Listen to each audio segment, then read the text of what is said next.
Elijah Rock, famous spiritual. This version is by Moses Hogan.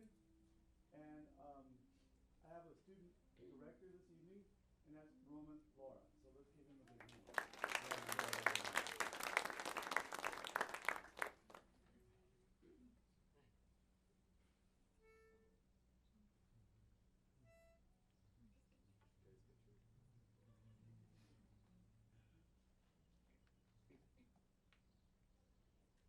Oh, Elijah, oh, Elijah, oh, Elijah, oh, Elijah, oh, Elijah, oh, Elijah, oh, Elijah, oh, Elijah, oh, Elijah, oh, Elijah. Come on, sister, help me to pray. Tell me my Lord done pass his way. Elijah Rock. Elijah Rock. Elijah Rock. Elijah Rock. Elijah Rock. Elijah Rock. Elijah Rock. Elijah Rock. Shout, shout, Elijah Rock. Coming up the Lord. Elijah Rock. Shout, shout, Elijah Rock. Coming up the Lord. Elijah Rock. Elijah Rock. Elijah Rock. Elijah Rock. Elijah Rock. Elijah Rock. Shout, shout, Elijah Rock. Coming up the Lord. Elijah Rock. Shout, shout, Elijah Rock. Coming up the Lord. Satan ain't nothing but a snake in the grass. He's a conjurer. He's a liar. Elijah Rock. Elijah Rock. Elijah Rock. Elijah Rock. Elijah Rock. Elijah Rock. Elijah Rock. Elijah Rock. Elijah Rock. Shout, shout, Elijah Elijah Rock. Coming up the Lord. Elijah Rock. Shout, shout, Elijah Rock. Coming up the Lord. Elijah Rock. Elijah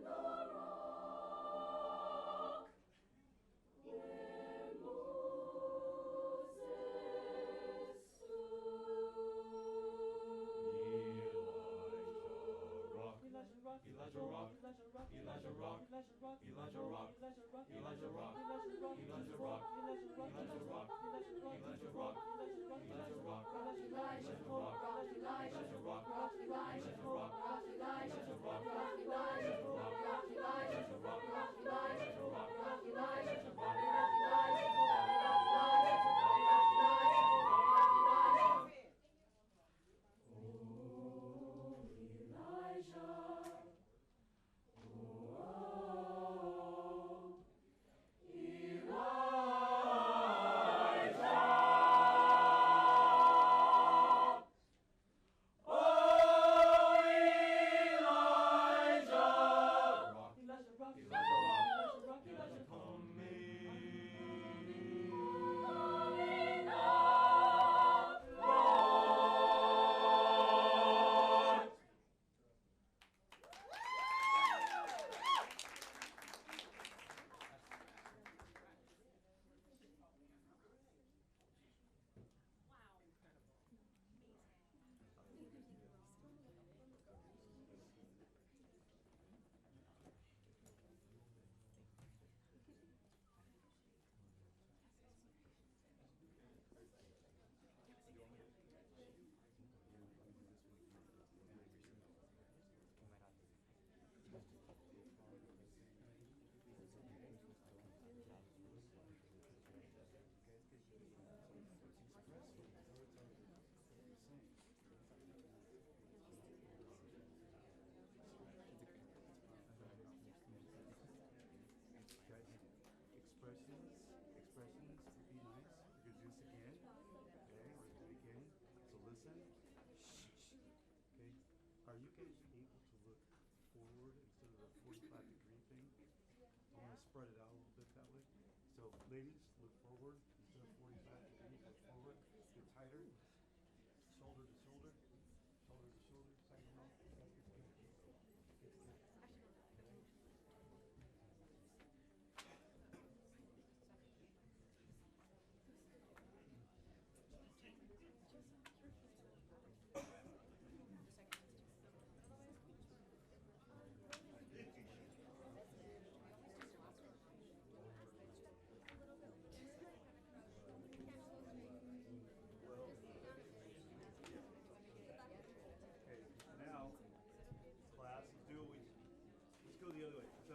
guys take, be careful. We might have to get over there. The rest of you guys, can we take a step this way toward me? If you can, all together.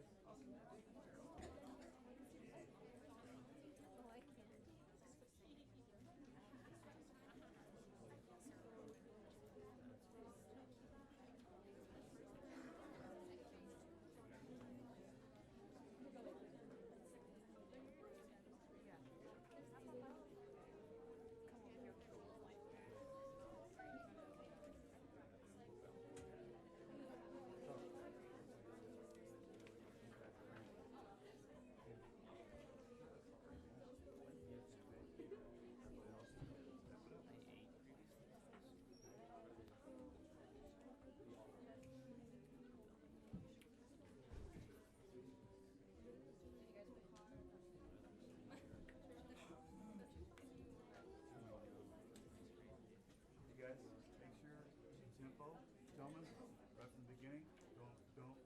Don't get the snowball rolling too much, you know.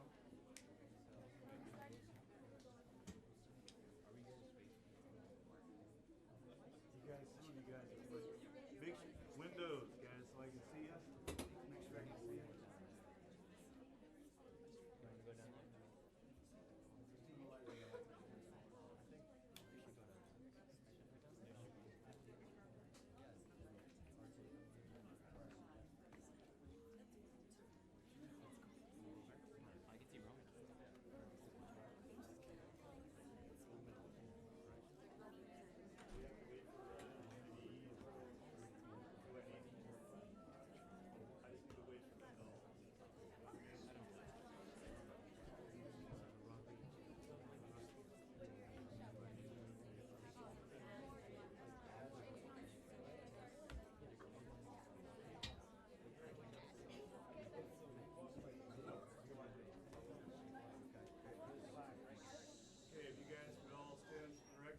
Hands to your sides, please. Okay, can you all see him? Yes. Can you give pitches? Listen.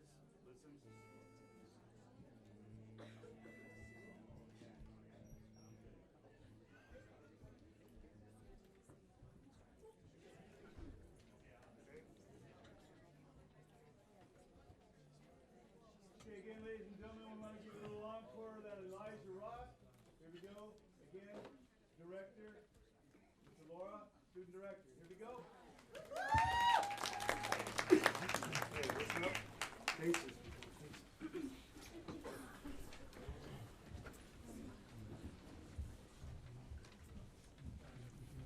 Oh, Elijah, oh, Elijah, oh, Elijah, oh, Elijah, oh, Elijah, oh, Elijah, oh, Elijah, oh, Elijah, oh, Elijah, oh, Elijah. Come on, sister, help me to pray. Tell me, my Lord, to pass this way. Elijah rock. Elijah rock. Elijah rock. Elijah rock. Elijah rock. Elijah rock. Elijah rock. Shout, shout. Elijah rock. Coming up the Lord. Elijah rock. Shout, shout. Elijah rock. Coming up the Lord. Elijah rock. Elijah rock. Elijah rock. Elijah rock. Elijah rock. Elijah rock. Shout, shout. Elijah rock. Coming up the Lord. Elijah rock. Shout, shout. Elijah rock. Coming up the Lord. Elijah rock. Snake in the grass. He's a liar. Elijah rock. Elijah rock. Elijah rock. Elijah rock. Elijah rock. Elijah rock. Shout, shout. Elijah rock. Coming up the Lord. Elijah rock. Shout, shout. Elijah rock. Coming up the Lord.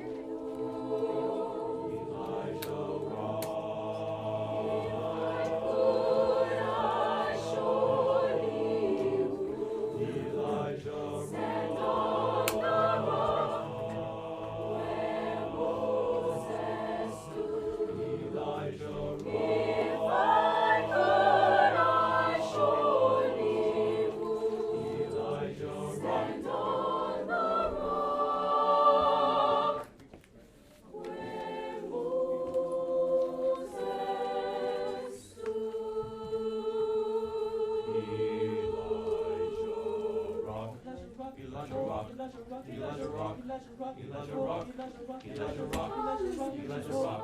Elijah rock, Elijah rock, Elijah rock, Elijah rock, Elijah rock, Elijah rock, Elijah rock, Elijah rock, Elijah rock, Elijah rock, Elijah rock, Elijah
Sorry, I didn't know they were done already. So I want to say thank you. Thank you to the Valley View High School Madrigals. You got to get it right. All right. I just have to say it is amazing that our students have so much talent. Actually, it's not amazing. I think we know that they have talent, and it is a great opportunity for us to listen to these wonderful students. And we can listen to them here tonight, but these students have been all over the place representing Valley View, representing the district, and they have been all over the country, right? They've been in Well, over the years, we've been all over. all over the place, right? So this is again one example of how the district is putting attention to the visual and performing arts. And I just have to say, students, thank you for being part of this. Thank you for your willingness to be part of this group. And because what you do is help us as we try to promote the arts in schools, you help us by being part of it. And I see that you can motivate students that, in the middle school and elementary school, show them how it's done so that they can get motivated, so they can get excited, and they can get into the groups too. Because we are positive that all of our students have talent, and we need you to show them, how to do it so they can get into it. All right? And Mr. Wilson, thank you so much for leading this group. I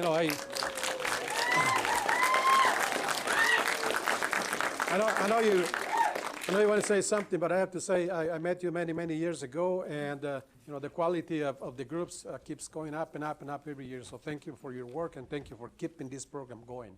Thank you. Thank you very much. So, I want to thank you, Mr. Holguin, so much for your support over the years. Dr. Kiziora, I want to thank you, especially for your assistance today and every day. Thank you so much for supporting all the arts. Thank you so much. And I would like to thank the entire Board of Education for allowing us to continue to do what we're able to do tonight, and all over, as he's mentioned, all over the world. I've been to these groups. So thank you again, and I'll be asking to go another place later in the year. So. all right. Okay. So thank you. And All right, thank you. Thank you. Thank you so much. Good job. Good job. Ms. Johnson, our principal, thank you, Ms. Johnson, for allowing us to do this.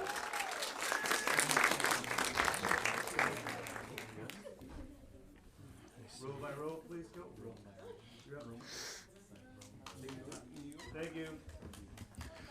And thank you to the parents too, whoever parents are here of the choir. Thank you so much for your support, and hopefully those that are not involved with the choir or any other piece of art can get their students involved in any of the disciplines.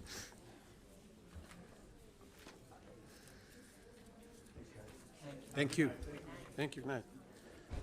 Thank you. All right, so at this time, the Board of Education reconvenes into open session at 6:14 p.m. I want to thank you all for being here.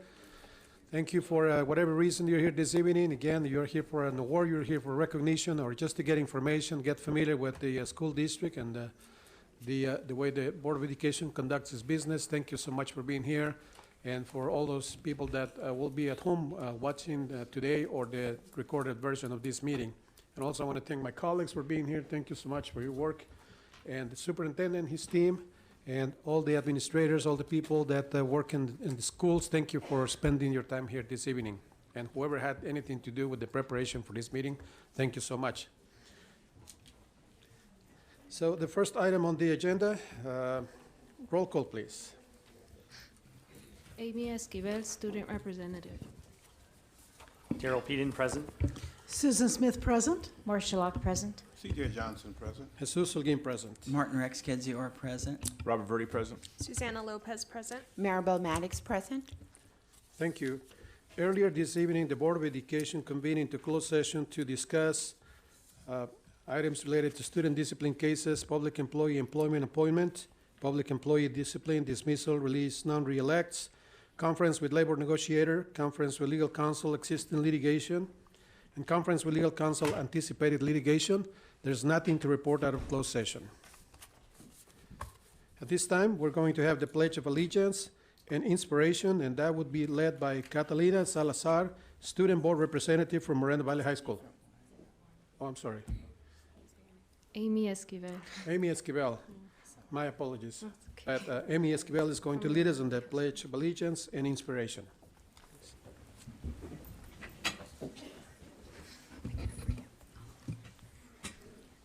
Ready, begin. I pledge allegiance to the flag of the United States of America and to the republic for which it stands, one nation, under God, indivisible, with liberty and justice for all. Please remain standing for my inspiration.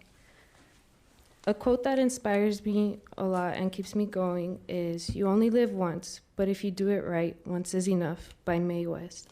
To me, this quote means every day is a new day, so make it the best. Thank you.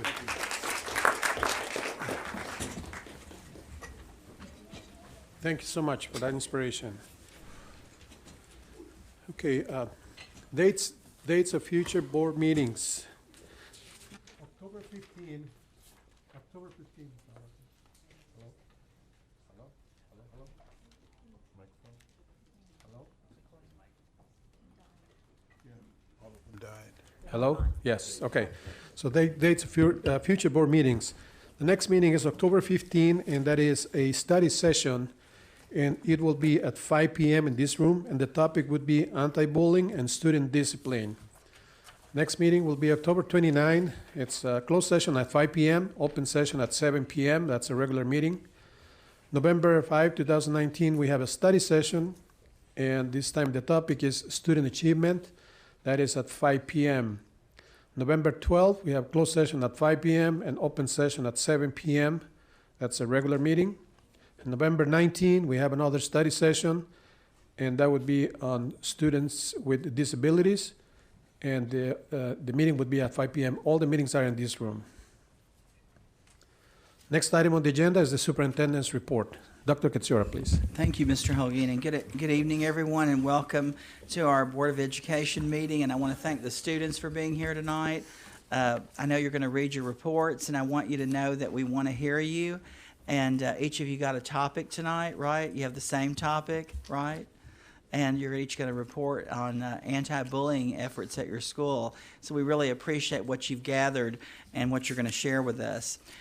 Tonight, I want to just remind everyone of our mission statement, which we want every one of these wonderful students to graduate from high school, and we also want them to make sure that they're prepared for college or career. And everything that we do it leads us to this mission statement. So it means a great deal to us, right, LaToysha Brown? Yes, Okay, thank you. So in our district, to make sure that we live to rise and that we shine brighter with excellence on purpose, we have 11 commitments. And tonight I'd like to recognize a couple of people, and I want to start with Michelle Capriotti, who is a teacher at Bear Valley Elementary School. Is she here? Oh, come on up, Michelle. Look, there you are. Yeah. So, Michelle, when you did this, when you wrote this email, you CC'd me on it, but you touched me because I don't think people always know that we start with our why, and that guides us to what we do. And when I read your email, it guided me to know, it reinforced what we do as our why. And so we ask people to continue to reflect on why you're an educator, and we know what we do, but why we do it is so much more important. And you mind if I share the email that you wrote, and then I'd like for to have you comment? Okay. Is that okay? So she said to brighten your day, and it said, "Good morning. I've been meaning to email you. I just wanted to tell you how much I appreciate all the extra time you," and this is to your principal, right, or the parent? This is a no, parent the parent who wrote sent it to to me. you, Mm-hmm. and the principal sent it to me about you. That's where I'm going. Okay, I'm right, aren't I? Mm-hmm. Okay, you know I've been cross-examined all day. Anyway, I see. This was to a parent wrote to you. You wrote. A parent wrote to me, yeah, and I forwarded it to my principal. And then your principal forwarded it to me to brighten my day, and it did. And I did it to brighten his day, because we want to know about the good things going on. Thank you. So, good morning. I've been meaning to email you. I just wanted to tell you how much I appreciate all the extra time you've taken on Aaron. Aaron absolutely loves you as a teacher. And these are Aaron's words. He had many problems with prior teachers, with the exception of Mrs. Drummond, who retired, and we both miss her. He loves going to school because you're his teacher, and every day he raves on about everything he's learning and exciting that you make learning. Again, thank you for all the extra help you've given Aaron. He's reading on his own, and he's not crying anymore. He wants to read to me all the time and only allowing me to help him when he truly can't sound it out. Thank you. Thank you so much. Teachers like you are what makes the difference in a child like Aaron. And we want to thank you for representing and being the symbol of what education is all about and what you do every day. And I've been in your classroom, and I admire all the things that you do to help children. And this really, reinforced what I already thought, but I want to thank you for that. And I would like for you to comment now. Well, the last thing I expected when I forwarded the email would be to be standing here. I mostly did it because I know that the job of our administrators is a tough one, and they are often facing the most difficult situations daily, and they don't always get to hear the good things. And I thought there are so many excellent things going on at Bear Valley, and I've been there since 1989 when Bear Valley opened, and this will be my last year. But it's been a wonderful school, and I just wanted to share that good news, and because there are so many things that are going on in our district that I think need to be recognized. Well, I thank you for sharing that, and I thank your principal for sharing it, but I thank you more for what you do each day. So Well, thank you so much.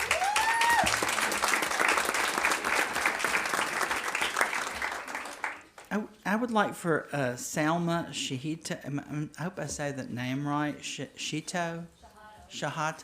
I'm sorry. That's not really. Is it Shahato? Yes. Okay, thank you. And Kevin Irish, would you please come forward? So one of the commitments that we have is to enhance our community through action. And it takes a village to raise a child. Band together with your parent group, staff, and students to take ownership of the goals of your school community. And there were people in the community that said to me, Dr. Kidzura, you need to recognize Ms. Shahato, there you go. Ms. Shahato, and Mr. Irish, because they saw the video that was sent out to the media, and but what they saw were two people trying to help students do better, and you wanted them to listen to you. But I think one of the biggest things is neither one of you wanted any publicity, or you didn't want a story about you.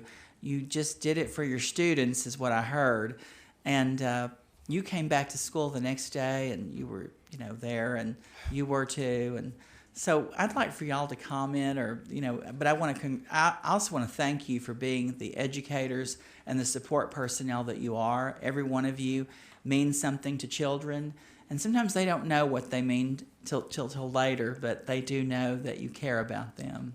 Thank you. The recognition means a lot, and as a site, our students have now seen the horrible side of bullying, and today after school was the first meeting for the anti-bullying club. So I'm glad to see that there are positive changes happening as a result of this incident. We spoke with the students, and they now know that they're one person, but one person can make a big difference, and just speaking up when they see something wrong, telling an adult. And, we're here to protect our students. Our job is to keep them safe and to keep the learning environment, one in which they want to feel comfortable in. Thank you. Thank you. Mr.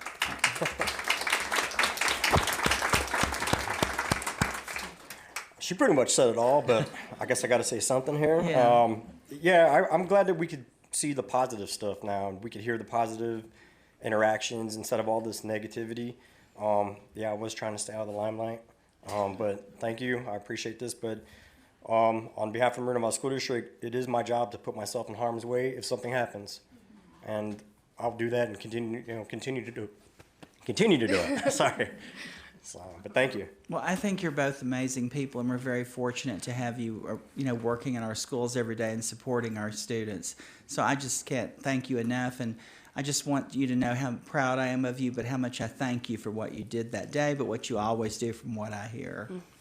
Thank you. Thank you.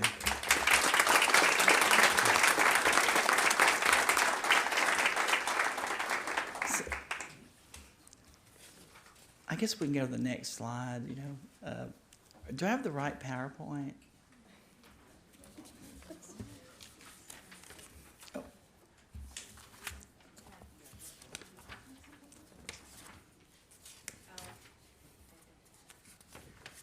Well, I'm just going to follow this. I can do it. Come on. Just go back to where it was. Look at this. I love a challenge, okay? So I just want you to know that we were awarded a grant recently. Dr. Buster, Harold Acord, the professional development team worked on this, and it's for STEM, and it's a $150,000 grant for full implementation, and it's through the National Education Association Foundation. And the neat part of this, everybody, is we were one of 9 districts from thousands throughout the nation that the National Education Association choose to invest in. And we find that different groups like National Education Association and the Hewlett Foundation and Success for All choose our district because of the success that happens when they bring something here. And that's thanks to all of you. So I'm just very proud of that. And then we're going to be recognizing many of these people tonight, but this year we have 23 schools out of our 40 that are receiving recognition for their PBIS implementation. And, for the first time, we have a platinum school, Towngate Elementary School. That's the highest you can receive. And is somebody from Towngate here? Y'all should be hollering. Veronica Zarate, you're supposed to holler when you hear your name. Okay. And then we have a lot of gold recipients and silver awards, but something we work on is positive behavior intervention in our district, and this is a demonstration and a validation of what happens. I see Mrs. Chavez and Dr. Sheffield back there, and that's part of your role is to help culture and climate, so thank you for that. This was about our patient care pathway. Many people don't know that we have different medical pathways in our district, and this is a medical assisting pathway that we have where students are eligible to take the Industry National Certification Test at the National Center for Competency Testing so that when we're done with high school, they can be certified to have medical assistance. And that people don't always know we offer that, so it's a wonderful program. Then Serrano, is Mr. Gallegos here tonight? Aren't you excited, Mr. Gallegos, that you're here? And look, your school's represented. They had a wonderful fall festival. They have a great PTA there, right, Mr. Gallegos? Yeah, they do a great job, and yeah, thank you. And then Vista Heights, is Mr. Hassan here tonight? Is Mr. Hassan? Oh, Hillary Reynolds and Ms. Grajeda, thank you for being here. You're the assistant principals, and aren't you proud of your Vista Heights students? They perform all the time at the Rose Bowl and all other places, and just Autumn Earl Rodriguez and all them. They're just wonderful people. And then last Sunday, people don't know this, but Claudia, did you put that out there, those pamphlets about, yeah, we have middle school sports. So people don't always know about this because we didn't have it, and so people think we still don't have it, but we do have it. And so we congratulate the runner-up, Mountain View Middle School. Is John Black here? No. Is somebody from Mountain View here? No, they don't have to be. And then, and Sunnymead Middle School, are they here tonight, Sunnymead Middle? Okay, well, oh yeah, y'all are here, yeah. So y'all can tell everybody that you got to hear this. But I don't know if you knew this, Ms. Shahito, but did you know that Sunnymead Middle School was back-to-back champions for 2018 and 19 in the middle school track program? Did you know that? Yeah. We're very proud of them. And then on Saturday, I was there with Mr. Holguin, and we were at the first Cougar Fest at Canyon Springs High School, and there were bands from all over, Southern California. And I want you to know you'd be proud of the bands from Moreno Valley Unified School District because they really are doing an excellent job. And there was and somebody that you might know from Los Osos High School, from that's school in Rancho Cucamonga. Yes. And but our bands went out there and they were just they had the presence, and it was just amazing. And they scored some of the highest in competition that they've ever scored. So that's excellent. And then Canyon Springs High School, they had a beach cleanup day. Is Miss Kerr here? Where is she? She doesn't ever holler or anything. You don't know she's ever back there. She hides behind that pole, but because she don't want me to see her. But her business academy did a thing called Healing the Bay, and those kids went out there and they're changing the world, and we're very proud of that. So thank you, Miss Kerr, and your business academy, and Wileen Beer there. And I don't have, is this the old PowerPoint? Okay. So it's a little longer, isn't it? Yeah, I'm going to try to, because we shortened it up, but now I'm going to. Okay, so Canyon Springs High School, can't talk about those people enough, right, Miss Kerr, the Cougars? So the girls took first place in the cross country invitational, big deal, right, Miss Kerr? Okay, yeah. And then Canyon Springs again, full steam ahead. Their EL classes, yeah. I mean, you think it was all about Canyon Springs, wouldn't you, Miss Johnson? I just want you to go through this video, not do it. Look at this. Again, their anti-bullying club. And then one thing I want to mention to everyone is that we've really made some changes to our website. So students and community members, you need to go on there and look at this. But we tip anonymous crime reporting hotline, ensures absolute anonymity, most effective, provides intelligence and information to local, state, federal, and international law enforcement agencies. So on your Chromebook, students, there's a We Tip. See that right there, We Tip? And you can go on there and anonymously report. And we have other changes coming, but that's one of them that we've done. And there's your that's from your Chromebook. Does that look like your Chromebook right there? Like there's Schmoop. All of you are on Schmoop, right? That's a tutoring program. Okay.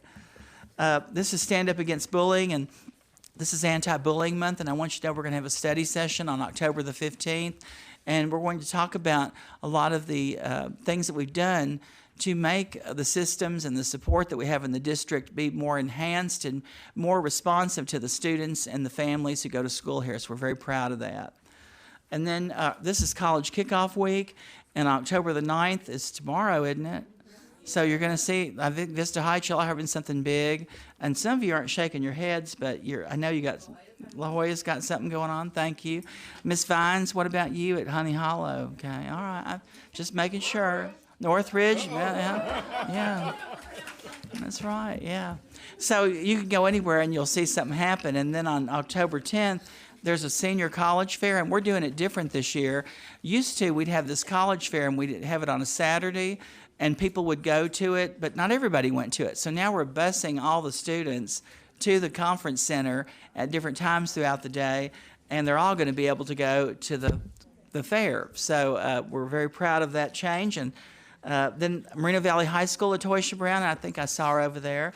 you're going to have a concert on October 17th in your MPR, the choir concert with Mrs.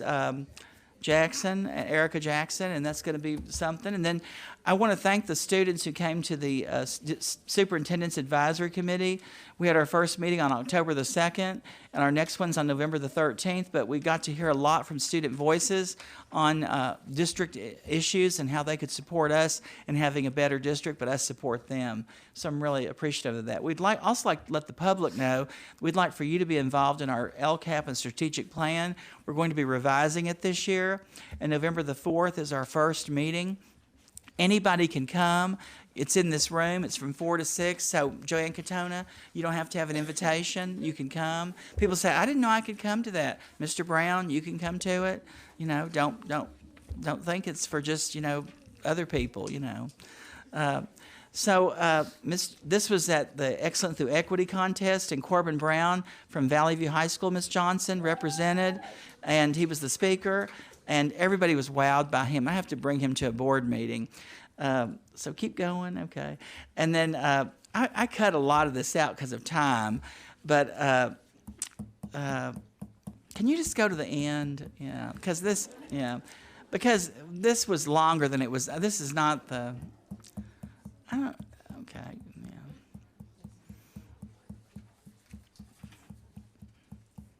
Yeah, you're just going to get to flash through it because, you know, I got to, you know. So it's Hispanic Heritage Month. And so I want to recognize, you know, it's September 15th through October 15th. And I want to recognize Dr. Ellen Ochoa. In 1993, she became the first Hispanic woman to go to space, where she served on the 9-day STS-56 mission aboard the Space Shuttle Discovery. She would go on to venture to space 4 times, logging nearly 1,000 hours in orbit before returning to Earth to make history again, this time at the Johnson Space Center's first Hispanic director and its only second female director. Aren't you proud of her? And I want to thank you. There's a lot of things that I could have said tonight. We have a different timeline, and so I apologize that we went through some things, but we post this on the website, and you can look at it there. But I just want to thank the community for your support and all that you do to make our district be what it can be, because without this, with you, this is why this happens. So thank you very much. I thank you, Dr. Katsiora. Next item on the agenda is school reports. So I'm going to ask our student representatives, please take over and present the reports. Can the student representative from Bridges Learning Center please come forward?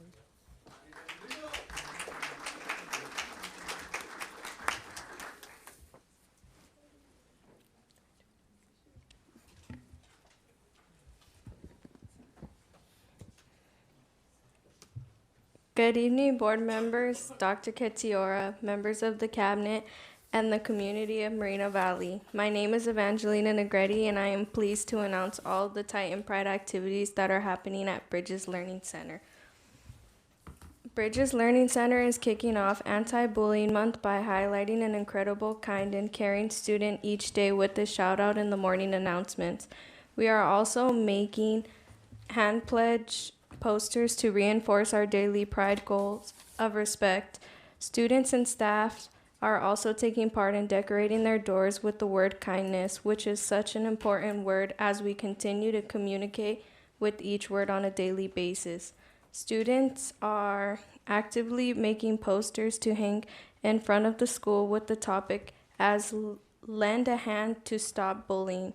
On October 23rd, 2019, staff and students will wear orange to promote Unity Day, and a Unity Walk will take place on campus as students will walk together as one. Daily shout-outs are continuing, identifying those random acts of kindness on campus.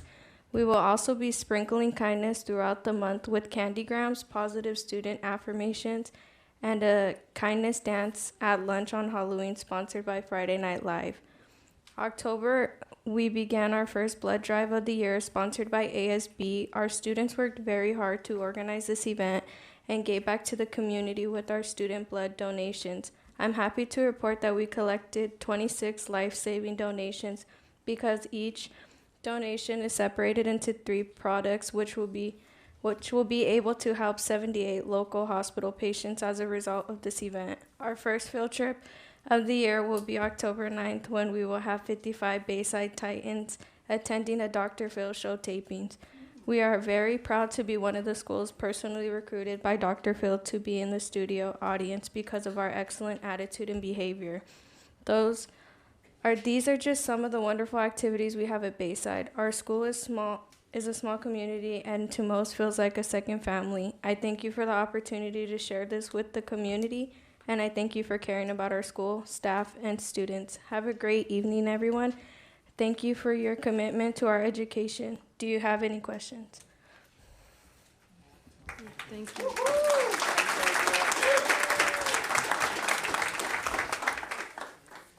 Can the student representative from Canyon Springs High School please come forward?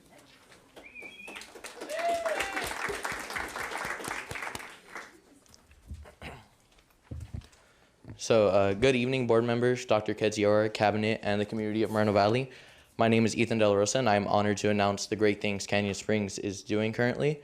So at Canyon Springs, we do work hard to create a positive school culture with many different groups contributing to this effort. For example, MTSS at Canyon Springs provided lessons on the first day of school, focusing on our core values, and gives teachers a weekly tip or lesson to incorporate into their classes. They have provided opportunities for attendance makeup, tutoring, and Saturday STEAM. MTSS has also offered incentives for following school-wide expectations, food trucks for attendance rewards, and school-wide lanyards and t-shirts with our core values branded. Our counseling department contributes to our school culture in a number of positive ways. They host awareness weeks for topics such as suicide prevention, violence prevention, and mental health awareness. They also run specialized groups based on student needs, like a grief group and Take Charge of Your Life. They're also going to start yoga sessions for stress relief. Other ways we as a school try to create a positive school culture are through our Friday lunch activities, our fall and spring club rushes, halftime competitions at athletic events, the performing arts, Cougar Council, and our Student of the Month program, which recognizes a club and program accounts. Our freshmen also receive a yearly planner, and for some, we provide a freshman seminar course to assist with the transition to high school. Link Crew also helps in this by pairing freshmen with upperclassmen to help them out around campus. Our administration also places a strong emphasis on having an open door policy for anyone on campus. And for Bullying Prevention Month, we have a number of activities that will occur. For example, this Friday at our football game, we will host a blue out and hand out awareness ribbons at the entry. Counseling has conducted presentations in English class regarding bullying. Our anti-bullying club has events planned as well, such as lunchtime anti-bullying pledges, Be the Eye and Kind photo op, speed friending at lunch, popping positivity, 1 in a Million kindness pledge, and Friday flashing smiles. School-wide, you will see a poster campaign, positive chalk messages, and anti-bullying presentations by ABC students. This concludes my report. Thank you for your time. Are there any questions? Thank you.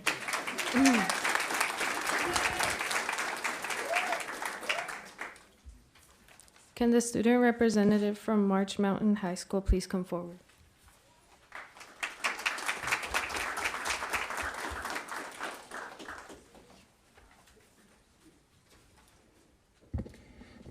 Hello, good afternoon. Welcome school board, Dr. Kedziora, parents and community. My name is Jasmine Hernandez. I am March Mountain, March Valley school board representative. So many things have happened in the past 3 or 2 weeks since we've last been here. We have a suicide prevention training where a lady came in to talk to us about how we can prevent or help people suffering from depression. 2 weeks ago, March had their Suicide Prevention Week and also Spirit Week to support it. Many students participated and won many different prizes in the raffle. Both March Mountain and March Valley received a silver award in PBIS. Award September 19, we had a yearbook trainer to teach the ASB students how to work with a website on how to edit pages for yearbook. On September 20th, we made it through our first term. The two of us, and me and Ruby, and some other students from March Mountain, we volunteered to help out Sunny Mead Elementary School with their STEAM Community Night on Thursday, 26th. Yesterday, October 7th, students enjoyed a field trip to the Ben Clark Training Center, which was, to get a more visual of like the EMTs being a police officer. So it was pretty fun. We are in the process of planning an anti-bullying month for October. We are doing some acts of kindness this month, such as writing positive messages on the mirror in the girls' and boys' bathroom. We are creating a wall of positive affirmations that spell out the word love. Peer leadership will be handing out positive notes during lunch. We are also working on an anti-bullying video that is about character building. This video will be played during our advisory class. Next week, students will watch the video, stand the anthem, and have a discussion about it. We are currently working on a staff and student softball game on Wednesday, which is where the teachers and the students play against each other. So I hope that goes well. This month, March is celebrating breast cancer awareness by showing our support and having a pink out on October 17th. We will be showing our school spirit on October 21 through 25. Monday, we'll be starting up the week with a cozy pajama day. Tuesday will be the happiest place on earth with Disney Day. Wednesday, we are expressing our craziness with Tacky Day. Thursday will be colorful tie-dye day, and Friday will be a red out representing Red Ribbon Week. Also on Friday, we will be having a teen challenge assembly for Red Ribbon Week as well. That concludes all of my report. Are there any questions? Thank you.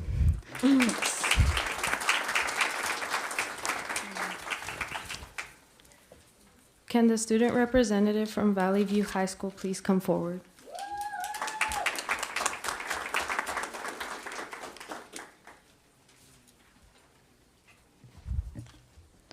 Good afternoon, School Board, Superintendent Dr. Ketsuora, Board of Education, and Community of Moreno Valley.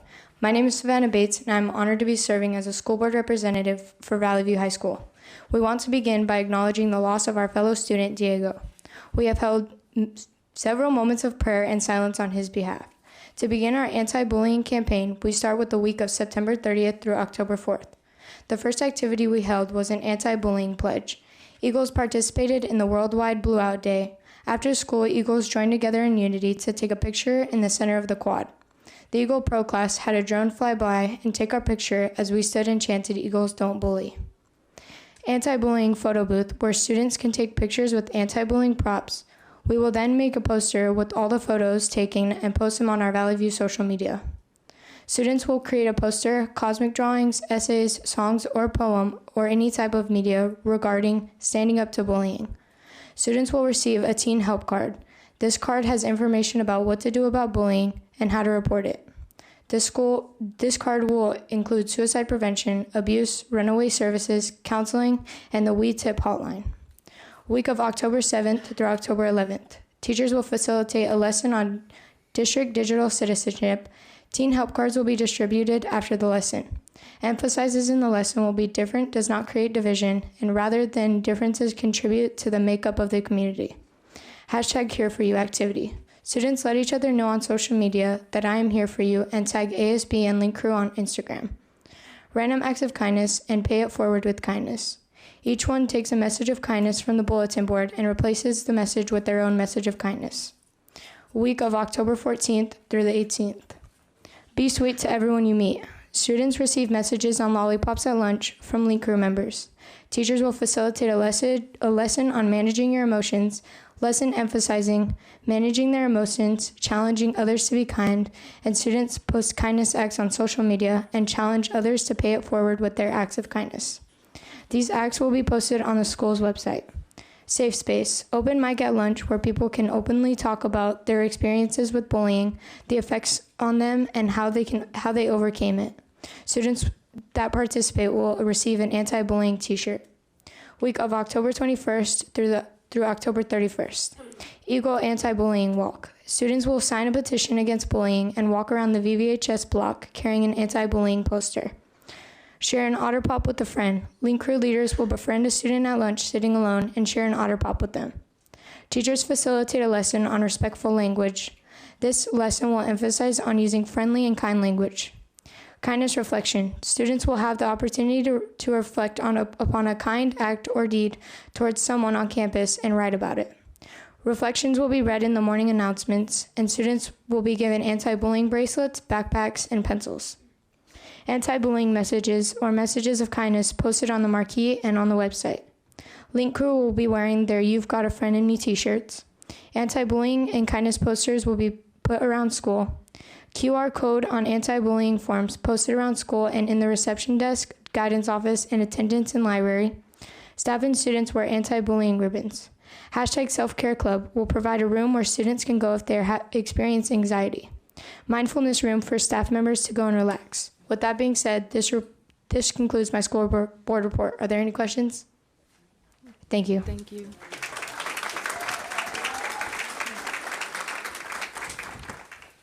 Will the student representative from Vista Del Lago High School please come forward?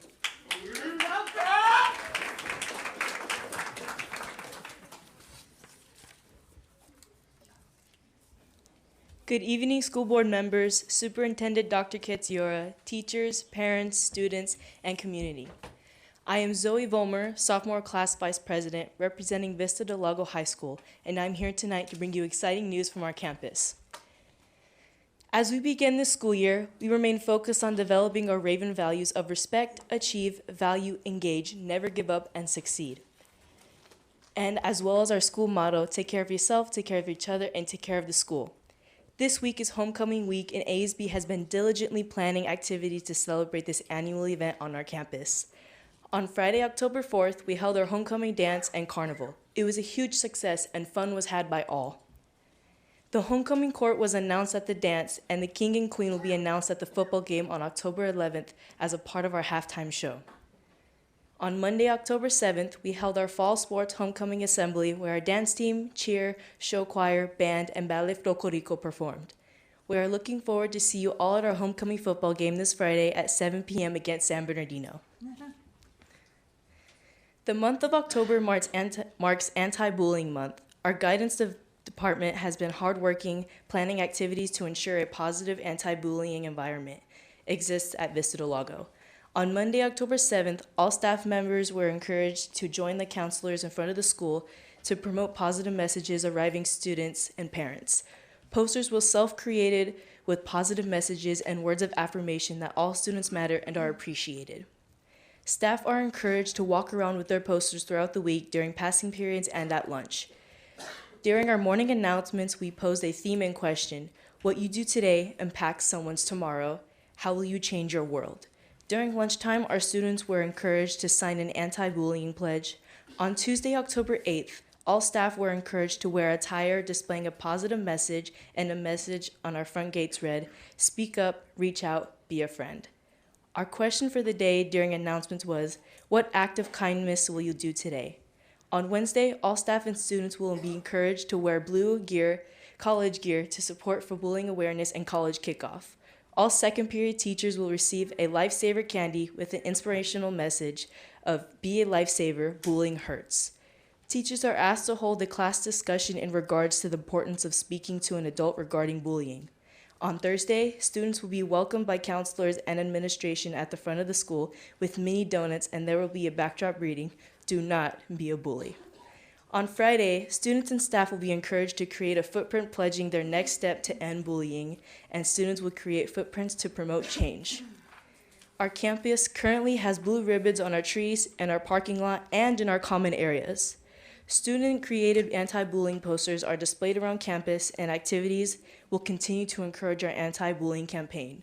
We are dedicated to ensuring a positive, safe learning environment for all our staff and students at Vista Del Lago. You are invited to attend any and all of our activities this week and throughout the year. This concludes my report for this evening. Are there any questions? Thank you.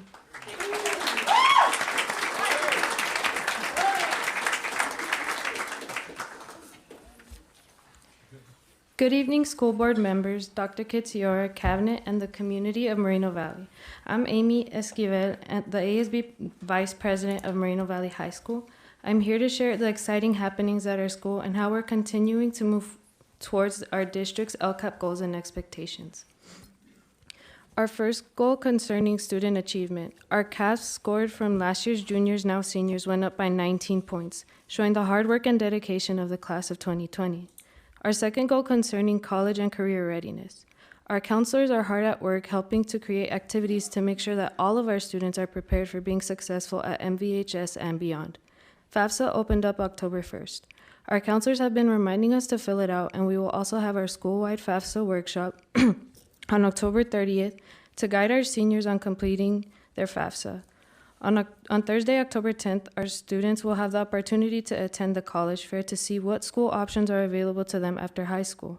On Friday, October 11th, our school will be having Club Rush after school, so students have the opportunity to sign up for different clubs available at school. That same day, our AVID program will be having their AVID movie night. They will be watching Hocus Pocus. Our third goal concerning a supportive learning environment. Our homecoming dance was a success. The students and staff had a great time. It was a great way to kick off Spirit Week and lead up to our first ever pep rally on our new field. Later that day, we had our homecoming game against Indian Springs and won 42-0. During the halftime show, we had our walking homecoming parade alongside the Viking Regiment, MVHS cheer team, and MVHS JROTC, where we crowned our king and queen, David Moreno and Danielle Kamua. On October 8th, we had our school-wide safety day, where we brought awareness to things that are not often talked about.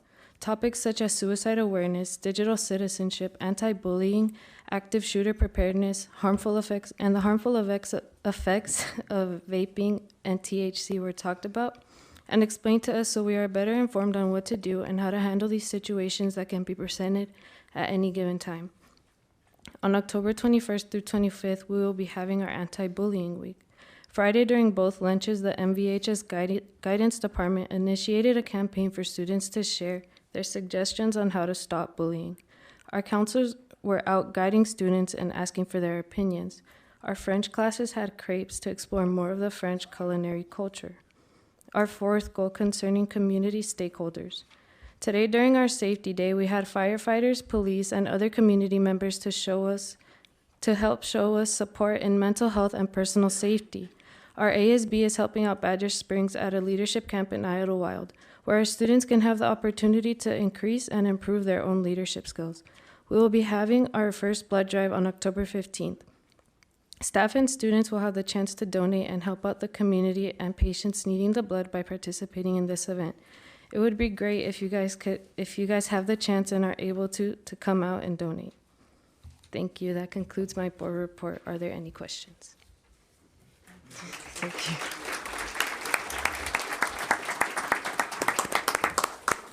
Thank you so much for those reports, and thank you to all the students. Would you please give them a big round of applause?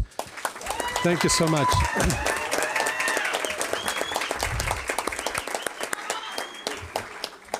Thank you, and as always, you're welcome to stay. You're always welcome to go home and finish homework. Thank you. So next item on the agenda, we have a couple of resolutions. We have the recognitions communications event, but we have a couple of resolutions that I would like to take a vote to adopt before we go down. So the first one is item F5A1, approve resolution number 2019-2019, adopting the official proclamation for National School Lunch Week, October 14 through 19, 2019. So I would entertain a motion in a second to approve that resolution. I move that we approve the National School Lunch Week resolution. I'll second it. Roll call, please. Mr. Peden? Aye. Ms. Smith? Aye. Dr. Locke? Aye. Mr. Johnson? Aye. Mr. Hogan? Aye. 5 ayes. That resolution is approved.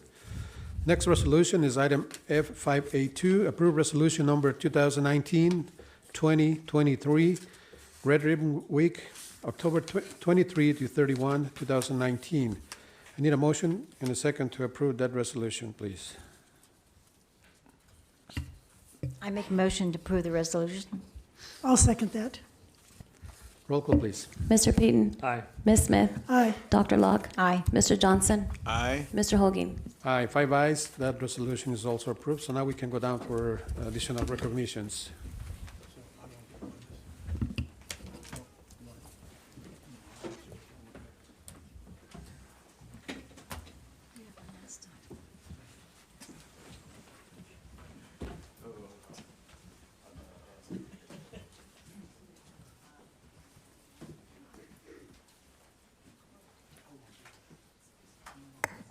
Will Sal Hiramoto come up to the podium?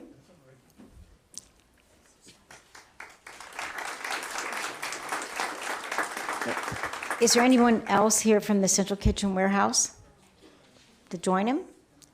Okay. Okay, the Board of Education of the Moreno Valley Unified School District acknowledges that nutrition is an essential part in the education of children. We recognize that children who are provided breakfast and lunch daily are better prepared for the classroom environment, being able to focus on their learning rather than being hungry. We commend the men and women who accept and meet the daily challenge in providing lunches to all of our children. Sorry. The Moreno Valley Unified School District Board of Education joins school districts across the nation in recognizing the week of October 14th through 19th, 2019, as the National School Lunch Week, to recognize everyone who contributes to the successful operation of our state's school lunch food service programs.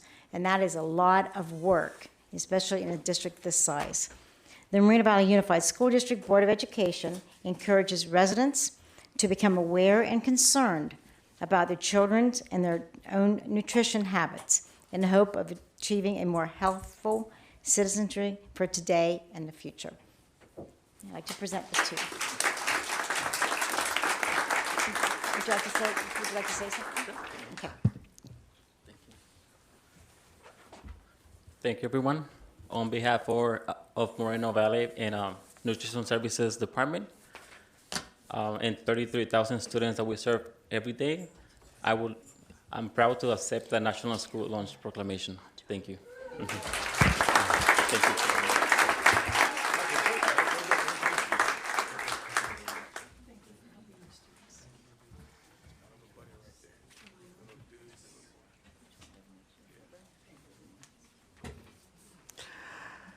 All right. When Mr. Holguin asked me if I would do this, he didn't know that when I was a young child, I had a difficulty saying the letter R. It's still hard for me to say Red Ribbon Week. I have to think about it. So here I am with a proclamation for Red Ribbon Week. And I'd like Patty Rucker, Coordinator of Student Services, and Pam Deo, Counselor at Butterfield Elementary School, to please join me at the podium.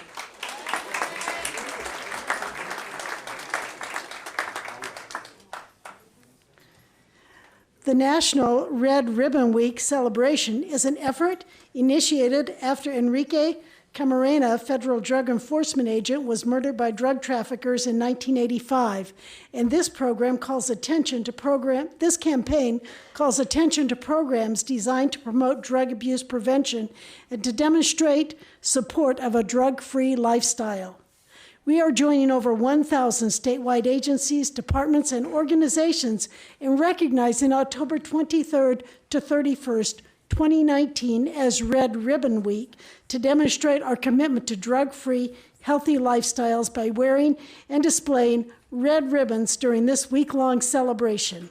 The Board of Education of the Moreno Valley Unified School District encourages all citizens to participate in tobacco, alcohol, and other drug prevention programs and activities, making a visible statement and commitment for healthy, drug-free communities in which to raise a generation of drug-free youth. So, thank you.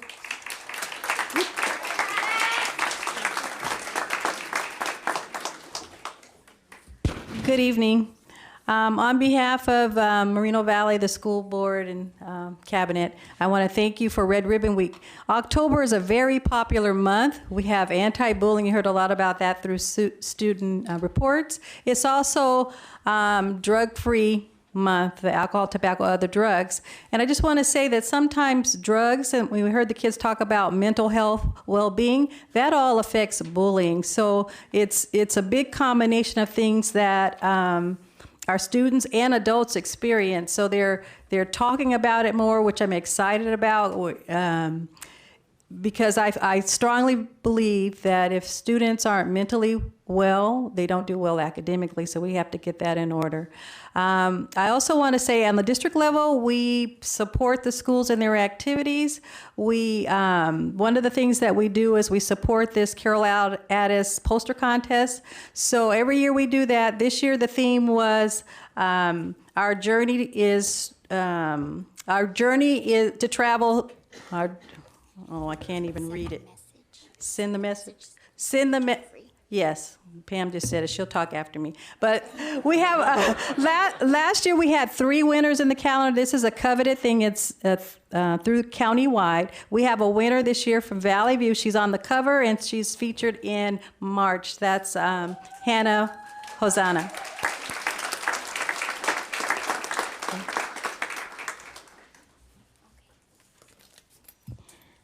Good evening, board members, cabinet, families, and the community. My name is Pam Dow, and I'm the school counselor at Butterfield Elementary. This year, I'm excited and I'm honored to share some of the things that Butterfield is doing for Red Ribbon Week. We are going to first start out with lunchtime activities that's going to be conducted by our Friday Night Live Kids Leadership Club. We will be having and Red Ribbon Week this year, we've decided to actually combine and teach students about kindness, making good choices, staying away from drugs, anti-bullying. We're combining all of that within this month. But specifically during Red Ribbon Week, we are going to have a lot of dress-up days where students are going to dress up as be a hero. They're going to wear a cape. They're going to wear a hero mask. One of the days they're going to dress up as, what do I want to be when I grow up? And so it's to teach them about their future and help them to envision that. Classes will be doing our Red Ribbon Week banners, and we're going to have a parade at the end of the week. There are also, students are going to be doing the Carol Addis poster contest, which is what Mrs. Rucker was sharing about. And the message this year is send a message, stay drug-free. And so it's a contest, and the students that win the poster contest is going to get put on a calendar. So it's a really neat activity. Okay. And teachers will be teaching lessons in the classrooms as well. So thank you very much for allowing me this time to share. And I just wanted to recognize the counselors in the room. Could you stand up, because they were here to support also. So thank you for all that you do.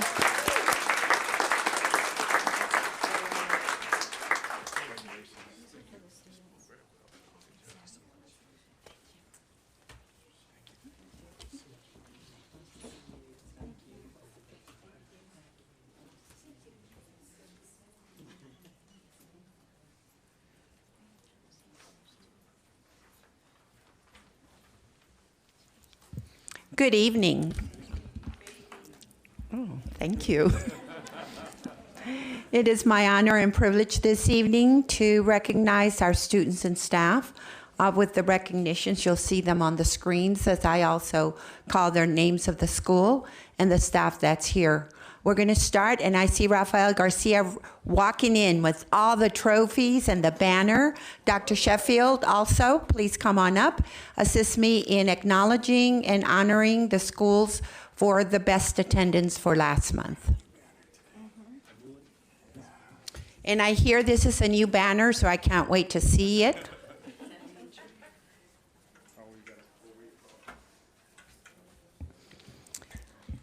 You can see on the screens the schools will be acknowledging. So we acknowledge schools with a 95% or above for attendance, and also low chronic absenteeism rates. So as I call your school, anyone from that school, please come on up and be recognized. So let's start with our elementary school, Northridge Elementary, with a 97% ADA, 10.2. I see Mr. Hamilton and all his staff, his counselors, APs, AAICs, teachers here, Northridge.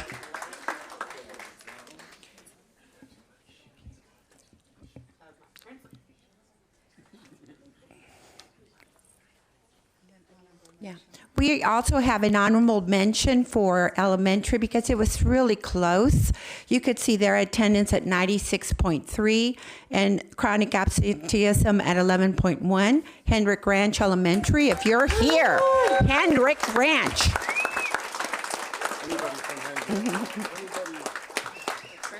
The principal is here, Ms. White.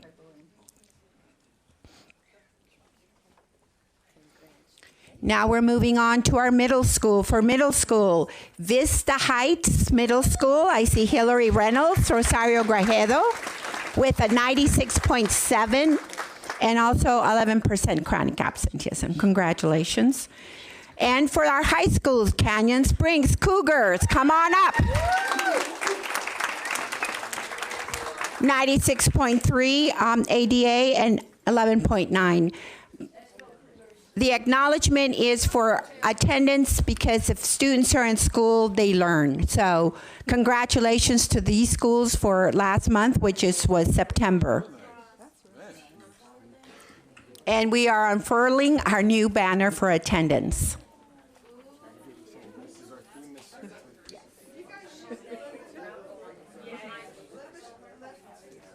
Come over here, stand on the end because I'm short.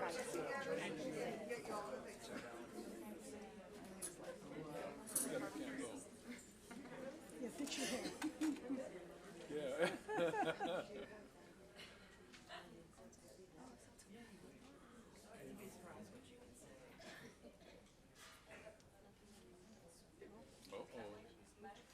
Which way? Oh, you can see this. Oh, okay.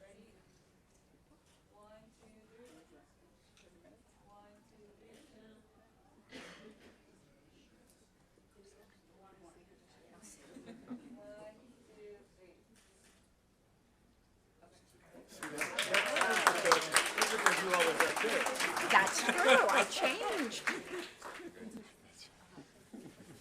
Thank you, guys. It threw you off. You want to go this way? Shake everyone's hand. Thank you for being here. Thank you for being here. Thank you. Northridge. Thank you. I know you.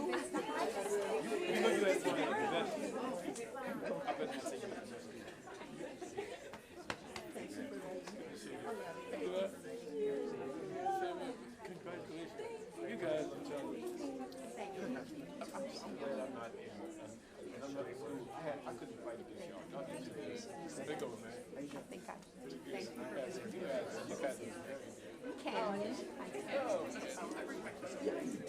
I'll have every breakfast. Good. You get to report. Thank you.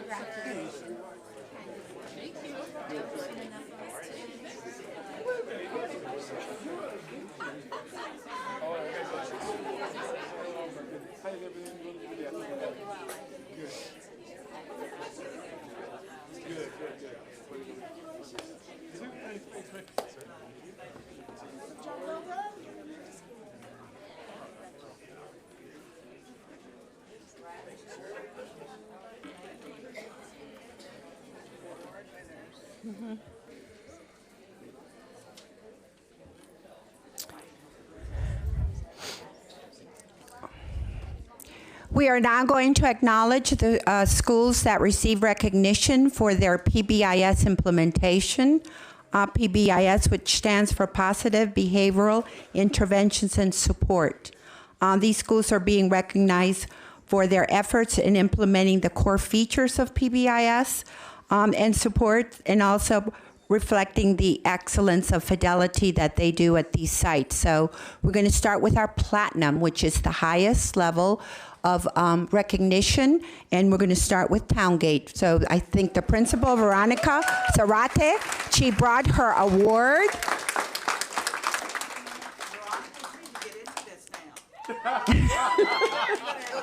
Take it out. All right. You want to take it? And we're going to go ahead and call now our Gold Award winners. We're going to start with, here comes Canyon Springs Cougars. Miss Tamara Kerr, her whole team. Let's go on up.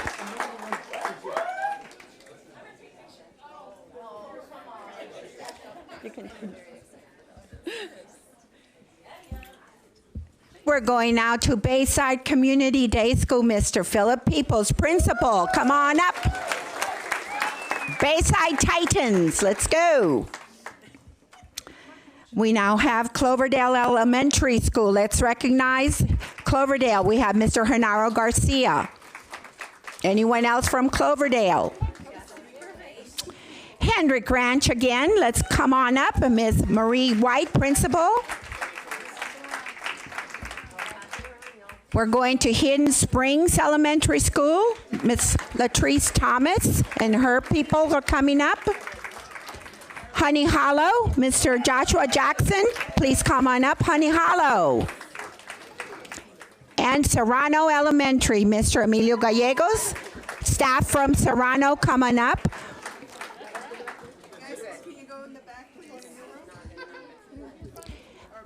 Just as a reminder, this is our first group. Next board meeting, we will acknowledge the rest of the schools. So these are our platinum and gold awards for PBIS implementation. Congratulations.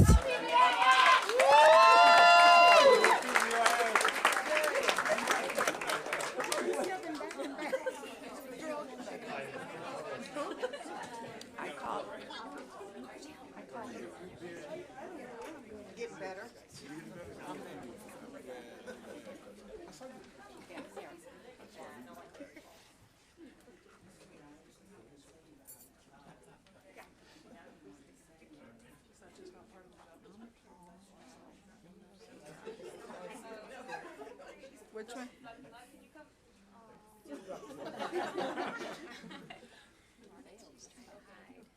Ready? 1, 2, 3. 1, 2, 3. 1, 2, 3.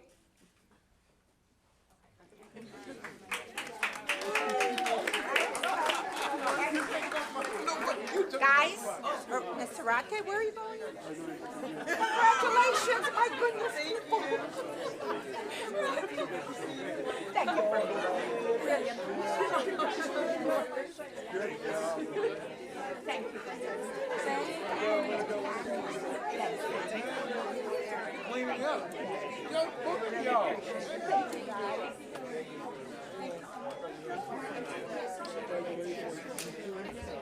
Again, way to go.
Thank you again, and can we give a round of applause for all of our recognitions? Thank you.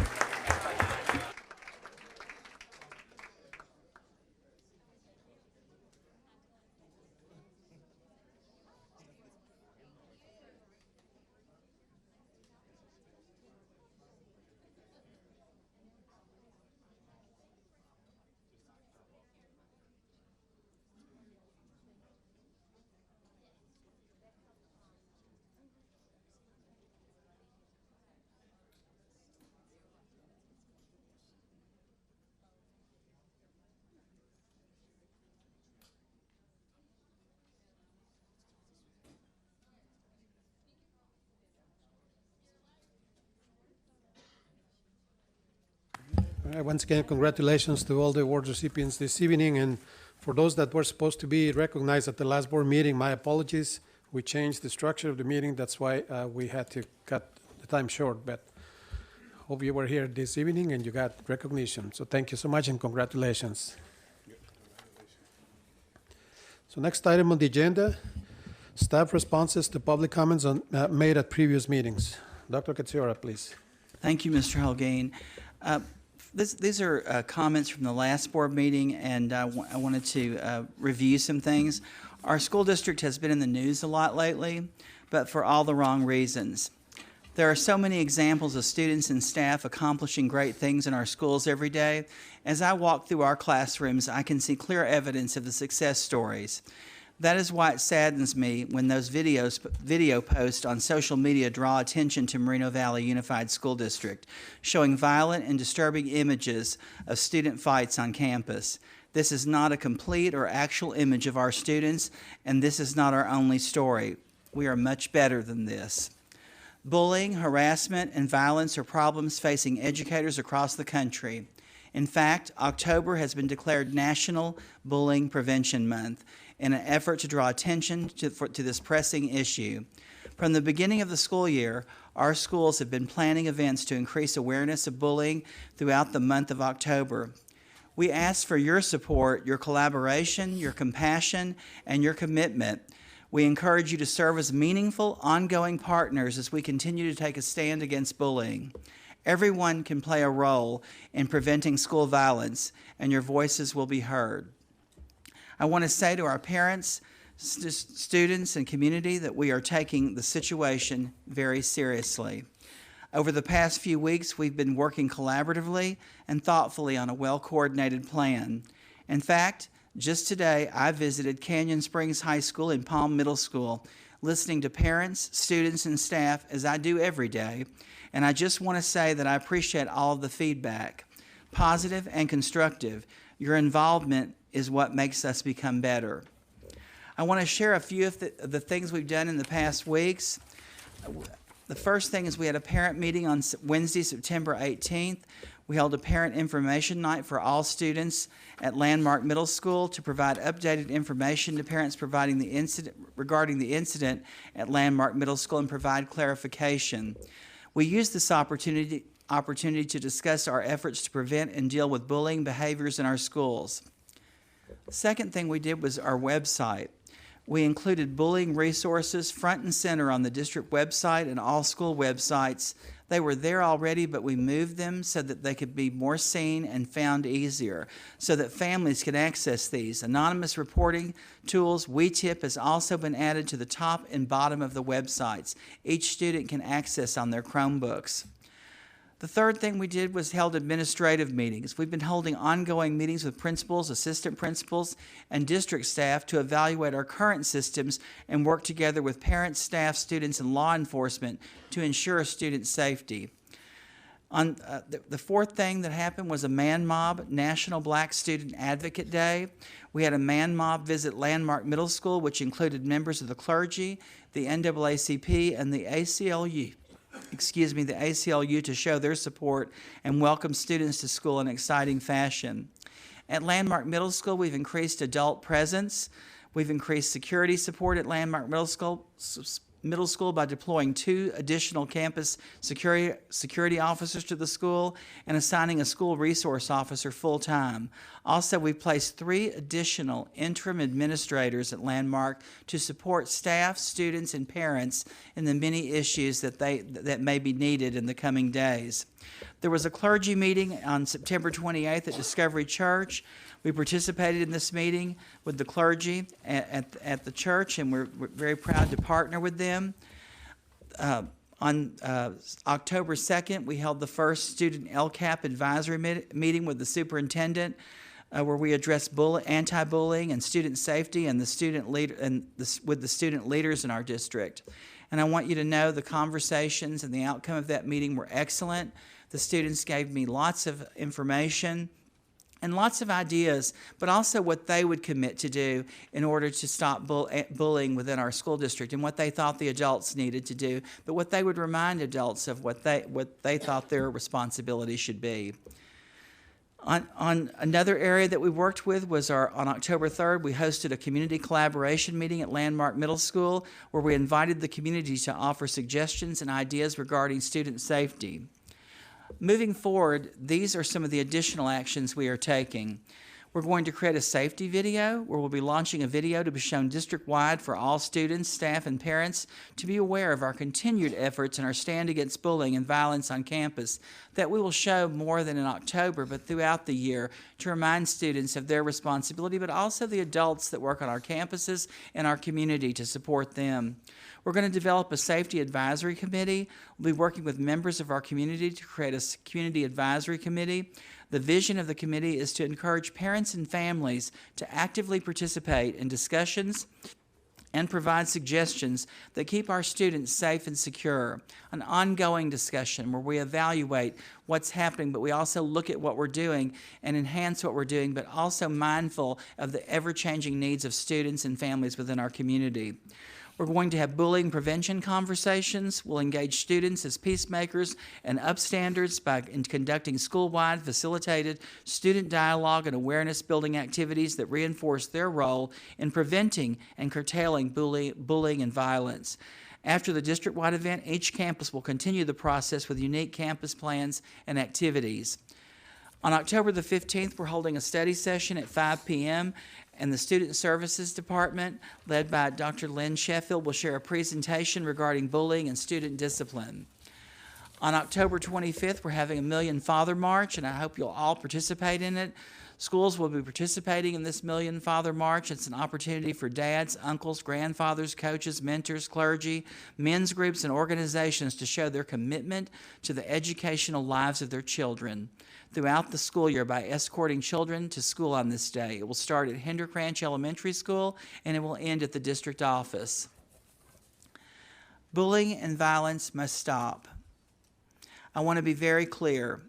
Bullying has no place in our schools, and we will not tolerate it. I want our students and parents to understand that there are consequences for engaging in bullying, fighting, or any other disruptive activities. There will also be consequences if they help stage or film an act of violence or if they do not report a threat or fight on campus. Students, we remind you, if you see something or hear something but fail to say something, you let the bullies win, and we cannot let that happen. And for students who feel they might be victims of bullying or harassment, I want them to know that support is always available. At each school, we offer various levels of social emotional support, from crisis counselors to therapists and other forms of mental and social support systems and emotional support systems to help students with anything that they are dealing with. I want you to know we're a supportive district who assists our students, and we want them to do better. We have the resources and the opportunities to provide to them, and we want students and families to take advantage of that. We must make it our shared responsibility, families, district administration, students, and staff, to work together to address school violence and bullying. Maintaining a safe environment is and will continue to be the highest priority in Moreno Valley Unified School District. Thank you, Mr. Holguin.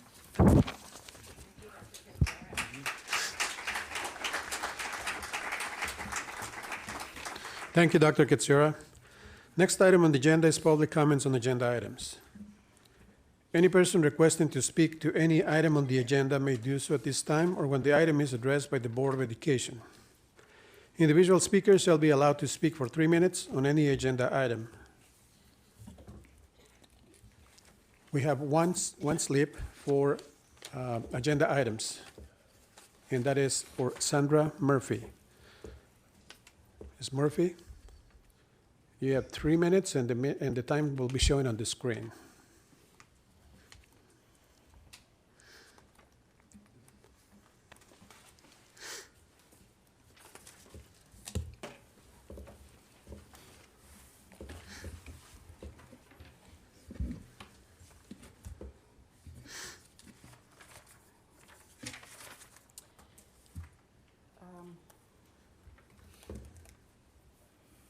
I'm going to take the comment on item C1. And it's about discipline and what we failed to do, as a community, as a board members. Everything that is going to be addressed to the bullying, it seems like it's starting now. But someone who's not here, more than one, Diego, I wish everything that you just planned had to be done in January, February, so that we can have that child still showing to school. The other two kids, they are in a correctional facility and their lives been marked for the rest of their lives. And that is what it really bothers me. And I cannot join the happiness that I saw right here for one award. Yes, it's their job. They did good. But in all these changes that we come in for, we failed to 3. And we failed to many that they have to come to another schools, that they are homeschooling. Because we were not here. We were here, but we were not with them. Help them and get it through. Because we have a perfect attendance. Yes, 97.6 and all that. But what about the ones that they're coming to school scared? And it's not a good time for them to school when school is supposed to be the best time in any child's life. I know because I used to love to go to school. I never went through what they're going through, these kids. I know you guys want to change things, but I still have to remember about Diego, that we fail. And that's why you have to have it in your heart to really make changes and to teach these kids respect. Don't do others to what you don't want them to do to you. Respect. If they don't teach you at your house, you have to learn it here because this is the place that is preparing you for life with knowledge. I have another time, okay, to talk to about this. Thank you. Thank you. Next item on the agenda is public comments on non-agenda items. The Board of Education encourages public comments. During this section, staff may briefly respond to statements or questions or may ask questions for clarification. The board may refer to staff or other resources for factual information. Direct staff to report back at the subsequent meeting and or direct staff to place the topic on a future agenda. If someone wants to lodge a complaint against an employee, the appropriate form may be obtained at any school or the community education center. Individual speakers shall be allowed to speak for a total of 3 minutes on non-agenda items regardless of the numbers of issues to be addressed by the individual. The Board of Education shall limit the total time for public input on non-agenda items to 21 minutes. Board members, we have 11 speakers, so I would ask for a motion in a second to suspend the rule, the 21 minutes rule, please. I make a motion to suspend the 21-minute rule. And I'll second it. Thank you. Roll call, please. Mr. Peden? Aye. Ms. Smith? Aye. Dr. Locke? Aye. Mr. Johnson? Aye. Mr. Hoaging? Aye. 5 ayes, so we're suspending the 21 minutes rules, and we're going to listen from the 11 speakers.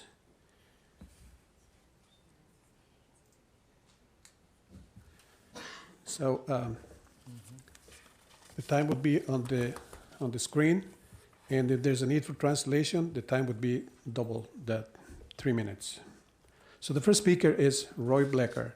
And just to remind you, one more time, please, I believe we have some students in the audience. We have students that will be watching at home, or students that may be watching the recorded version of this meeting. Please keep that in mind. Thank you. Mr. Blecker. Roy Bleckert speaking on behalf of myself, and that's usually the case when I'm up here unless otherwise noted.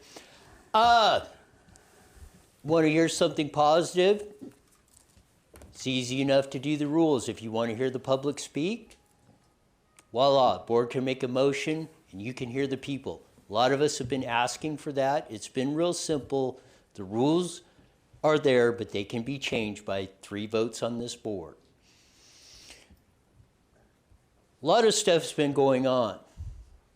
Jolyn Neal, CSA president, a couple years ago rolled up here, addressed the subject of bullying. She said kids emulate the behavior of adults. Sometimes we must look at that because just from my perspective, in this whole situation that we've been dealing with in this community, I don't see the need to be calling out others or blaming or placing blame on that. We should be working for positive solutions. We should be addressing this straight up and up front. I talked to Jared, your consultant, about a week ago. Sometimes brevity and to the point is the best way to get things done. Sometimes you just say, you be aggressive and to the point and very brief. We know there's a problem. We may have been ignoring it, but we got its attention now. And this is what we're going to do to fix it. Sometimes it's just that simple to get things turned around. Sometimes when you're in a crisis situation, you have to do things that you don't necessarily like or want to do, but you have to do. Because this community does deserve better. Some of you up on this board have been some of the ones that have been stirring the pot a lot. Again, what do you think the kids see when they see that? So we should all be looking at this in a whole different light. Because the future, not only of this community, not only of this school district, but the future of our kids are going to depend on the decisions that are made and how they are executed going forward. And if we don't lay back some of the grudges and maybe misconceptions that are going on, we will never get better. So please, let's get it together and do what's best for this community. Thank you for your comments. Next speaker is Sandra Murphy, followed by Lisbeth Magallanes.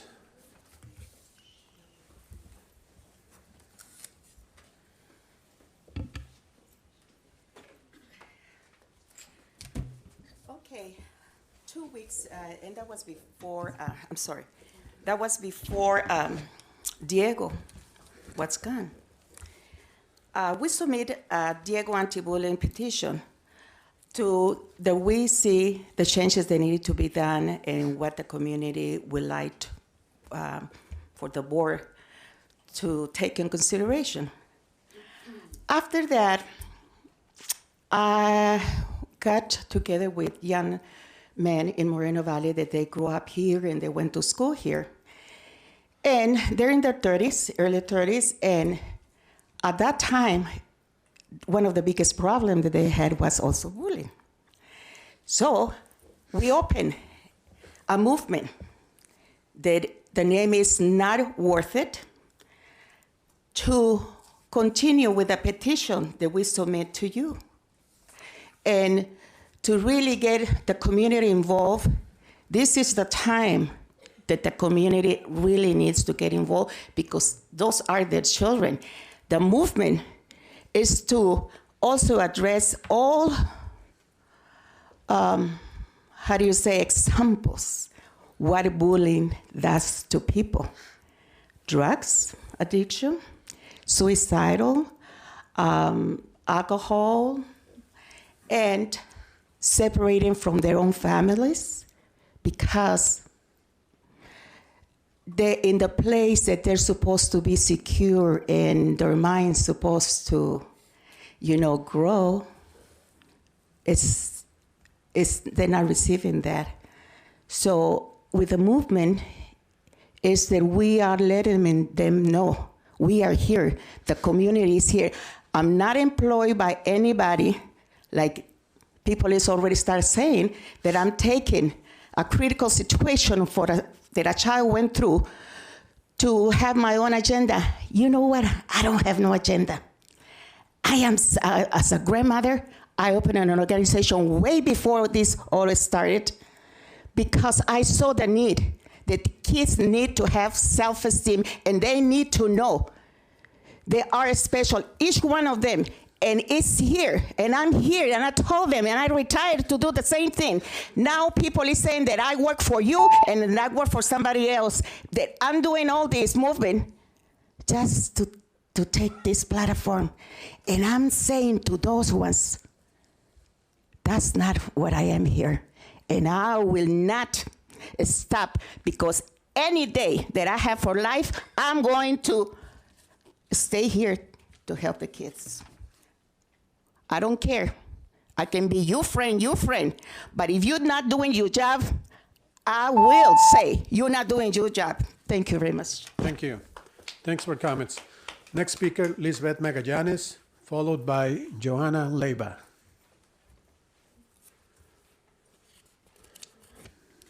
Good evening, Dr. Kadzira, Cabinet, board members, and community. My name is Lisbeth Magallanes Barcenas, and I'm a proud teacher of kindergarten teacher at Northridge Elementary. I want to first thank our teachers, staff, and classified personnel for coming in every day and doing their best for our scholars. Every day, I run into teachers that are at school extra hours planning to better engage their students. Every day I speak to staff that are working on ways to create a great environment for their scholars. Just today, I left a meeting where teachers from kindergarten to high school met and have been meeting in the past to come up with ideas of how to better serve our students. This comes from investing in our time. From you, the board, thank you very much for investing in things like Freedom Riders and Footsteps to Freedom. I really appreciate as well the time that you're taking and the steps you're making for a safer campus, like full-time APs at our schools, like my own Northridge. Buenos días a todos presentes. Primero, mi nombre es Lisbeth Magallanes y soy orgullosamente una maestra en la escuela Northridge. Primero quiero tomar el tiempo y decir gracias a todos nuestros maestros y personal de las escuelas. Gracias por llegar todos los días con nuestros estudiantes y hacer lo mejor por ellos.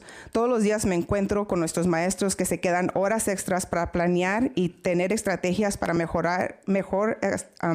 atraer a los estudiantes. Todos los días me encuentro con maestros de todos niveles que están tomando el tiempo para mejorar y tener estrategias para enseñar a nuestros estudiantes. Por ejemplo, hoy salí de una junta donde varios maestros de kinder hasta la escuela secundaria hablamos de estrategias para mejorar todo lo que podemos hacer con nuestros estudiantes durante nuestro propio tiempo.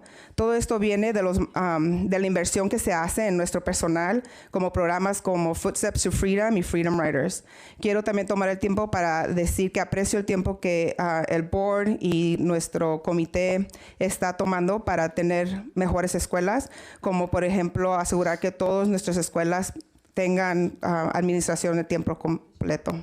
Gracias por su tiempo. Thank you for your comments. Next speaker, Johanna Leiva, followed by Juan Quiñones. Good afternoon. I was watching the news and I see, like Dr. Katsira said, all the negative things that have been said about the Moreno Valley Unified School District. And it's really sad to see that, because I'm a parent and that I volunteer a lot in my different schools that I go. I see the hard work, that administrators, principals, you guys from the board, Dr. Katsura, parents that volunteer do over here. Like, for example, I don't know if you know about the Wellness Center with Connie Edwards. How many homeless families, regular families, are being helped. Like, there's a station where they can go, homeless families, to wash their clothes, take a shower. And they don't spend a penny. Everything is being provided. But nobody talks about that. Oh, last time when we came to a board meeting and they said, like, the workshops, done here for parents to improve, ourselves, they don't work. But I don't see those people here. I come to every single workshop. Since I found out that they had those workshops, I start coming. And I'm a testimony that those things work, because I have seen changes in my life. I have learned how to be a better parent with my kids. So it's not right that we criticize and point fingers and we just tell the negative things and then we take advantage of a tragedy to come and make a big show about something that should be being done, because we're not thinking about the pain of these families that are going through, and it's not right, and it's not fair. And it's not fair that we come, like, how do you explain a 10-year-old kid when he asks you, Mom, why are these people screaming? Why they come here and say, oh, we're against bully, and I see they're bullying, Dr. Katsura and the board members, and I see them calling cowards. That's disrespectful. They teach us at school that we need to respect, our adults. You tell me that I need to be respectful. What happened to them? What do you tell the kid? So, and just like the teacher who came and talked, yes, we have wonderful people working in this district. We have, like with my son, I had Dr. Freeman. She spent time that she wasn't even paid for, to teach my son how to read. I had Miss Riggio from Ridgecrest, like making a big change with my son, from a 0.5 level of reading to take him in a year to 3.5, spending out of her own time.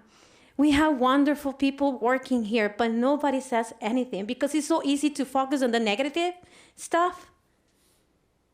And it's not right, We need to also recognize their work. Work of volunteers, work of teachers, work of principals, work of all the people that is involved in our kids' education. We cannot just blame everybody, We need to also support them. If we want to make changes, we need to work with them, not be against them. Thank you. Thank you for your comments. Next speaker, Juan Quiñones, followed by Latonia Kuzak.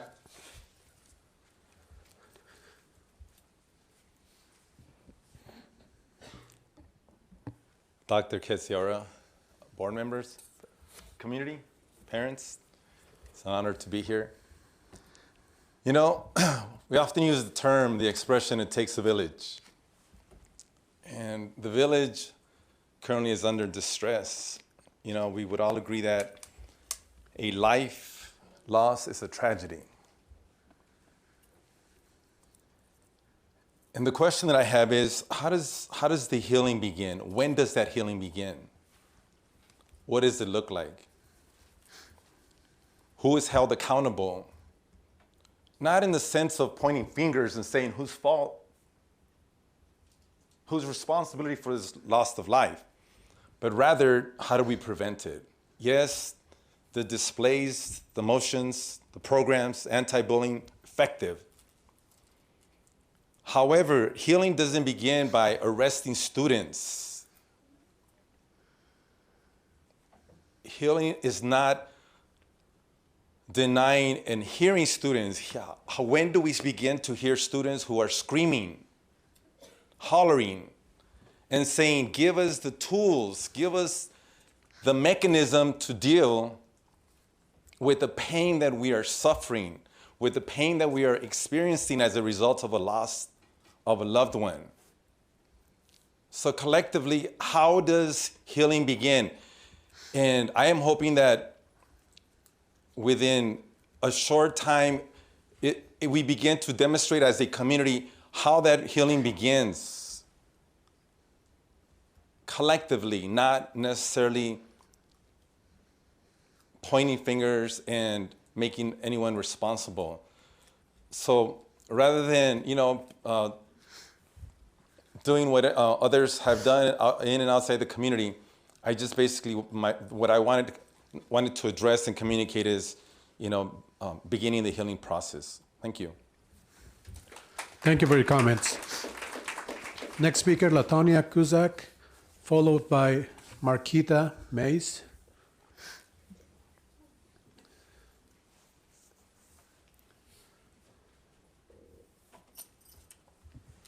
Hi, good evening.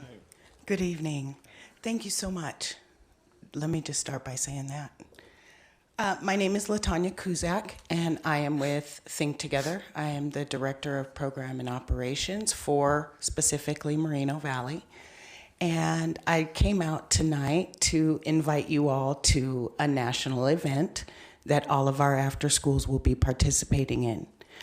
The event is called Lights On After School, and it happens nationwide. About 8,000 different after-school providers participate, And basically what happens is we showcase why it is so important to make sure those lights are on after school for our kids.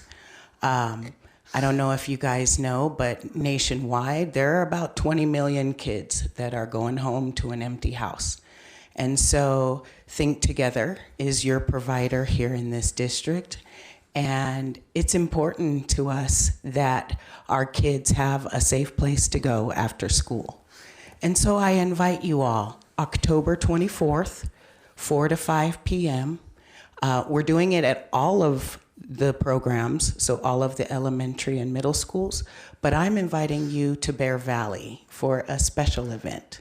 And so I have some flyers, if I could give you those today, and just end with, again, saying thank you guys so much for your service. Thank you for your comments. Next speaker is Marquita Mays, followed by Jorge Quintero.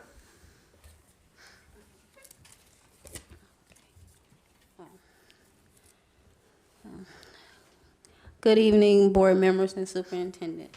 My name is Marquita Mays, and I'm a parent ambassador at Creekside and Sunnymead Middle School. So far at Creekside, we have had our back to school night, August 9th. The first graders went to their field trip at the LA Fair on September 20th. And we had the mobile dairy cow September 30th, and the kids loved it. This past weekend, Creekside took 60 fourth graders and fifth graders to the You Can Go to College football game at UCLA. They had a blast. The TK and kindergartners went to the SoCal Fair today in Paris. This year, we'll be having our Harvest Festival October 25th at 4:30 to 6:30. The Moreno Valley Mobile Steam Bus will provide services for our 2nd through 5th graders on October 28th and 29th. And so far at Creekside, we have the Parent Project, which comes on Wednesday from 8:30 to 11:30. We also have the Parent Book Club that meets on Friday at 9:30. We have the Family Yoga at the Wellness Center starting Wednesday at 3:30 to 4:30. All is welcome. Okay. Thus far at Sunnymead, they have their back to school night on September 5th.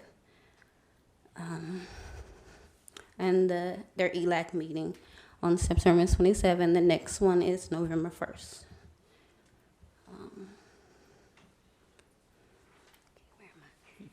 Okay. I know that in the last week there have been a lot of negative news about our school.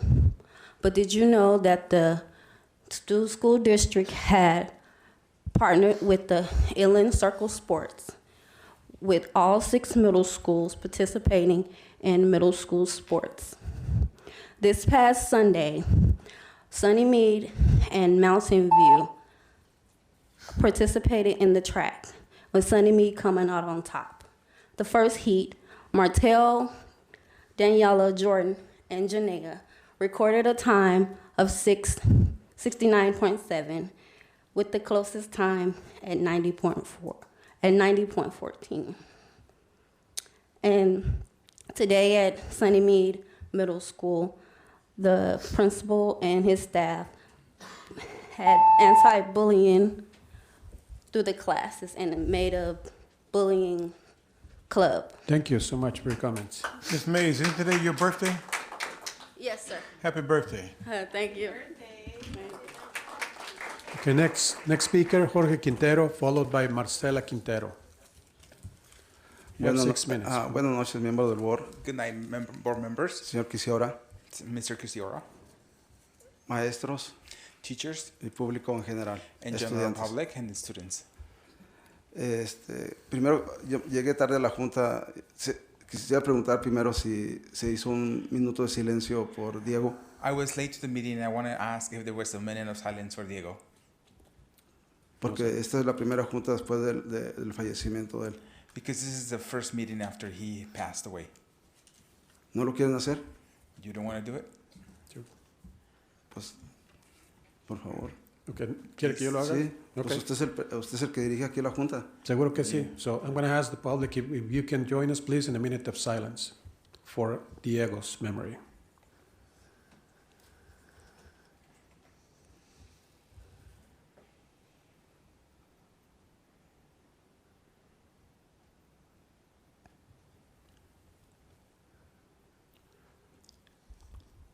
Thank you. Gracias.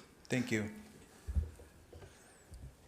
Desgraciadamente, la junta pasada todavía Diego estaba con vida o estaba agonizando. Unfortunately, at the last meeting, Diego was in his last moments, or he was Y agonizing. desgraciadamente no la hizo. And pudo. unfortunately, he didn't make it. Falleció. He passed away. La verdad que la comunidad de Moreno Valley está muy dolida. We as a community are hurt. Nosotros fuimos al día de vigilia. We went to the vigil. Había más de 800 personas. There were more than 800 people. Afroamericanos, latinos African y American, blancos. Latinos, and whites. Y todos unidos por un mismo motivo. And we were all joined by a motive. Pareciera que la muerte de Diego es decir, eso no es big deal. Yeah, it seems that let's not take Diego's passing away lightly. El distrito de Moreno Valley es más que la muerte de Diego. ¿Otra vez? El distrito de Moreno Valley es más que Diego. The Moreno Valley district is bigger than Diego. Pareciera que ustedes así quieren decirlo. It seems as you wish this to be. Del bullying se ha hablado mucho tiempo antes. Bullying has been a topic before. Ustedes no han querido tomar las medidas suficientes para controlar 40 escuelas que hay bullying. But it hasn't been enough to control bullying in the 40 different schools. Casi 34,000 alumnos. Almost 34,000 students. No, el distrito de Moreno Valley no es el único que tiene bullying, pero ese es el que nos interesa y nos ocupa ahorita. I know that bullying is not just in the Moreno Valley district, but this is the one we care. Ahorita estamos señalados en el mundo entero porque se supo de la muerte de Diego en muchas partes del mundo. We are in the spotlight of the world. Yo tuve muchas llamadas de México, de amigos, y me dijeron, oye, pues no que vives en el primer mundo. Friends from Mexico asked me and questioned whether I live in the first world. Pues sí, digo, sí vivimos en el primer mundo, pero tenemos a veces gente como de tercer mundo dirigiendo las mesas directivas. Yes, I do live in the first world, but we have people that govern the board meeting as people that live in the third world. Ese es el asunto que nos debe interesar. That is a concerning issue that we need to deal with. Y mientras digan, no, pues aquí no pasa nada, son las llamadas, son las redes sociales, pues no vamos a poder llegar a ninguna solución. If we think that this is just social media, then we're not going to get anywhere. Nos dice el presidente del board, el señor Holguín, tengan mucho cuidado con su lenguaje porque hay niños viéndonos. Mr. Holguín says to be careful the way we speak because of the children. Pero en una ocasión la maestra Susan Smith, But on occasion, Mrs. Smith, ella no supo que se estaba grabando y aquí se ve en la televisión, dijo que quería ahorcar, estrangular a ese grupo de padres que viene a hablar, que tiene el derecho de hablar. But once she said that she didn't know she was being recorded, but she said that she wanted to strangle one of the parents. Entonces, señor Holguín, pues empiece primero por sus compañeros del miembro del board. So, Mr. Holguín, please start with the board members. Y después trate de educar a la gente. And then continue educating the rest of the people. Las cosas se tienen que hablar claras y precisas también. We have to be clear and concise. Y la verdad es que tenemos el derecho de hablar. And also we have the right to speak. El problema es, el peor problema de ustedes que quieren minimizar un problema grave que existe. The biggest problem is that you want to minimize a big issue. Existen problemas y si no quieren solucionarlos, pues ahí van a seguir. There's problems, and if you don't deal with them, they will be there. Si ustedes no tienen capacidad para resolver los problemas de aquí de este distrito, pues renuncien. If you're not capable of dealing with this type of issues, then you can step out. Digo, de otra forma, ¿cómo vamos a resolver? A grandes problemas, grandes soluciones. We have to, for big issues, big actions. Y si estamos aquí, pues no vamos a resolver nunca nada. And if we continue like this, we're never going to resolve our issues. Lo de Diego se va a olvidar y va a pasar. Ustedes están esperando que pase tiempo y que todo se olvide. So if we let time pass, situations like Diego's will be forgotten. Gracias. Thank you. Thank you for your comments. Next speaker, Marcela Quintero, followed by Librada Murillo. Marcela Quintero is not here? Okay, Librada Murillo, followed by Dr. Sanaya Mayo.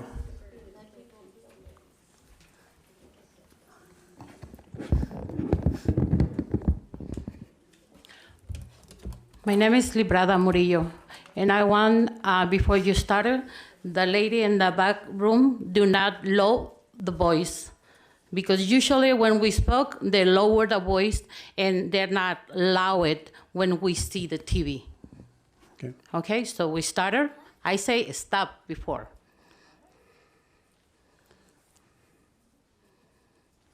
Keep going, please. Okay, that's the bullying. We talk about the bullying, right? That's one of those. Okay.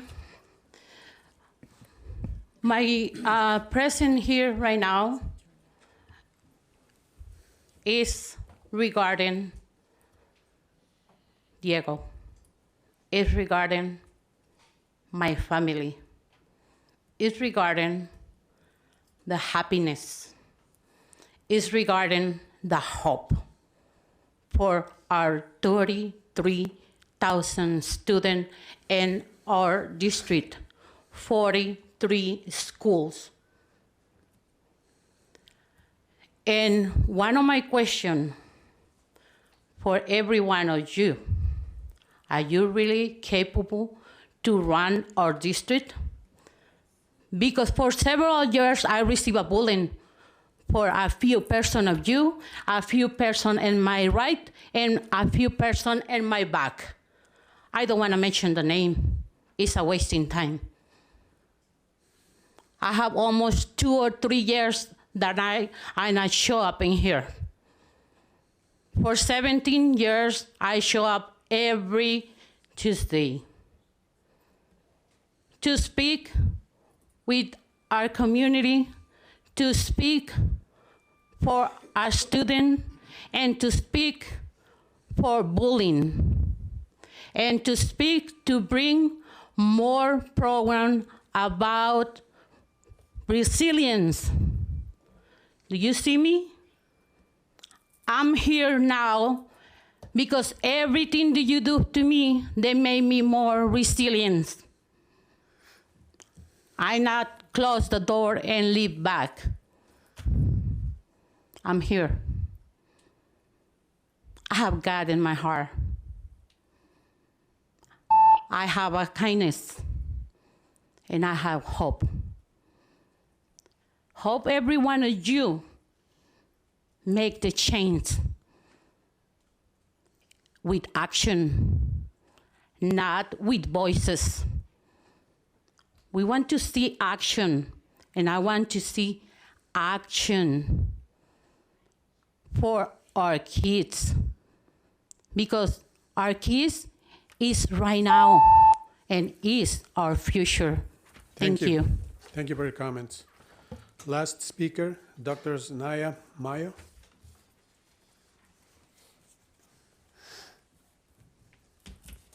Good evening.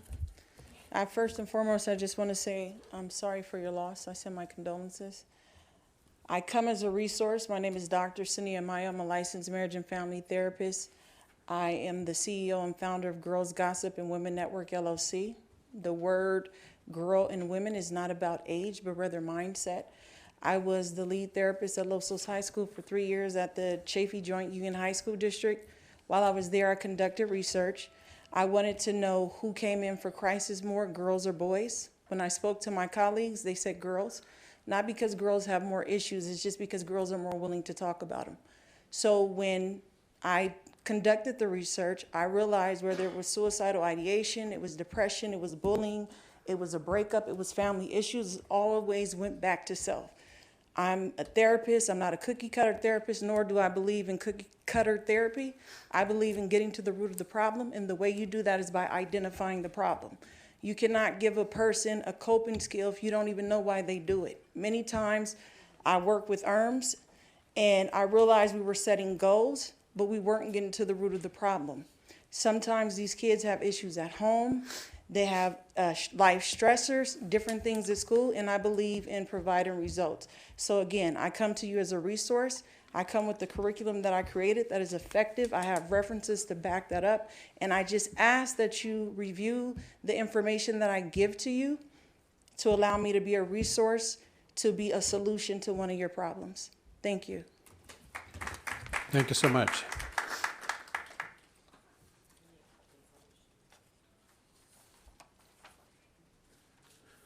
Thanks so much. Last speaker, Leonardo Gonzalez.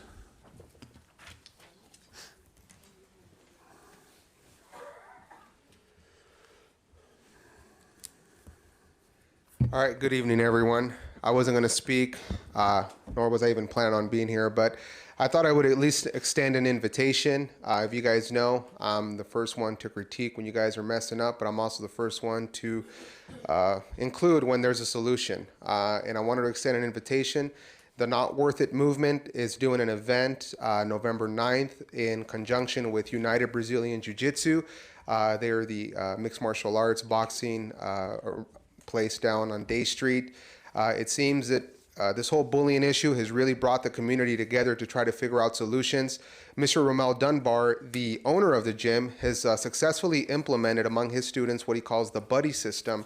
And he's actually shown me how to de-escalate a situation when you're dealing with a bully that's eventually going to end up in a violent situation. And I think his methods are absolutely amazing. If you don't know who Romel Dunbar is, I suggest you Google him.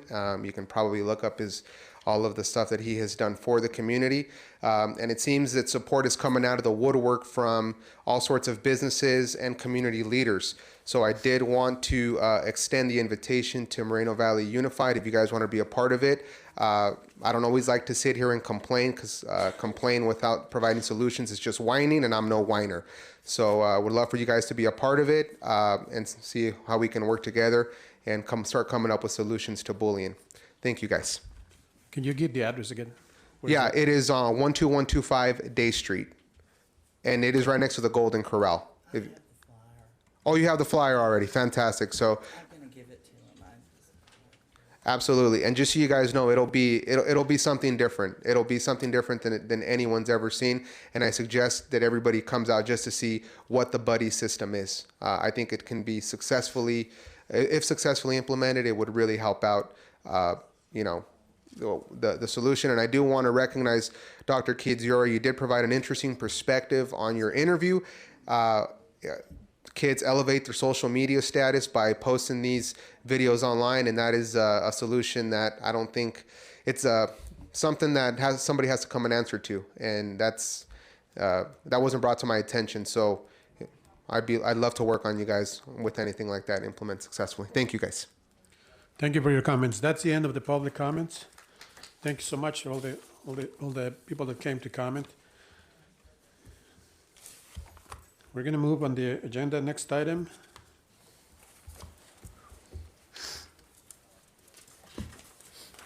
Okay, next item, we have a public hearing. We have a public hearing. That's item G1. Conduct public hearing for the sale of vacant real property. Before they open the public hearing, Ms. Lopez, would you like to speak on this item, please? I will, thank you. So this evening, we have two items related to some vacant property that the district currently owns. First, we're asking for a public hearing. This public hearing would waive the State Board of Education competitive bidding procedures. The second item, the resolution gives some more detail on why we're seeking the waiver. The district would be able to directly negotiate the sale of land. And also with the second item, we have a presentation from the 7-Eleven committee that is here tonight. But first, we would need the public hearing for the actual waiver. Okay. So I would entertain a motion in a second to open the public hearing for this item. I'd like to make a motion that we open the public hearing. Need a second, please. I second the motion. Roll call, please. Mr. Peyton? Aye. Ms. Smith? Aye. Dr. Locke? Aye. Mr. Johnson? Aye. Mr. Hogan? Aye, 5 ayes. The public hearing is now open. Is there anybody who would like to speak on this item? Please come forward. I don't see anybody coming to the microphone, so I would entertain a motion in a second to close the public hearing. I'd like to make a motion that we close the public hearing. Need a second, please? Second. Thank you. Roll call, please. Mr. Peyton? Aye. Ms. Smith? Aye. Dr. Locke? Aye. Mr. Johnson? Aye. Mr. Hogan? Aye, 5 ayes. The public hearing is now closed. So now we go on to item G2, resolution number 2019-2021 of the Board of Education of the Moreno Valley Unified School District accepting advisory committee recommendation regarding district real property, declaring property surplus, declaring intention to offer district real property for sale, and authorizing request for waiver of competitive bidding procedures under Ed Code Section 17466. Ms. Lopez, please. Yes, at this time, I'd like to invite our Director of Facilities, Samar Al-Zubaidi, who will introduce the 7-Eleven Surplus Property Advisory Committee and share their report.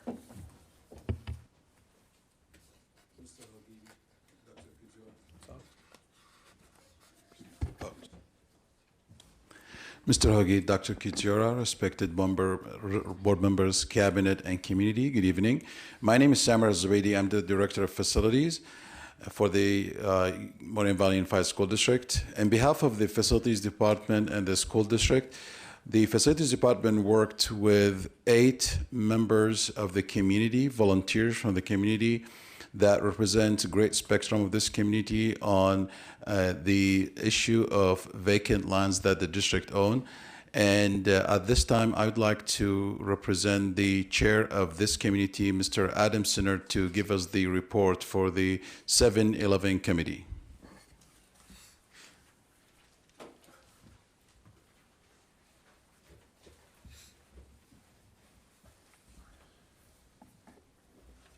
Good evening, board members, cabinet, Dr. Kidziora. My name is Adam Sinner, representing the Surplus Property 7-Eleven Advisory Committee. I'd like to take a moment to recognize and thank our Vice Chair, LaDonna Jemson, who's here tonight, and I'd also like to acknowledge the other members, Misty Kelly, John Nichols, LaShonda Tillman, Donna Woods, Christina Sanchez, and Steve Wallace. This committee was created pursuant to Education Code Section 17388, which is required before excess real property is sold or leased. The governing board of a school district must appoint a district advisory committee to advise the governing board on the disposition of such property.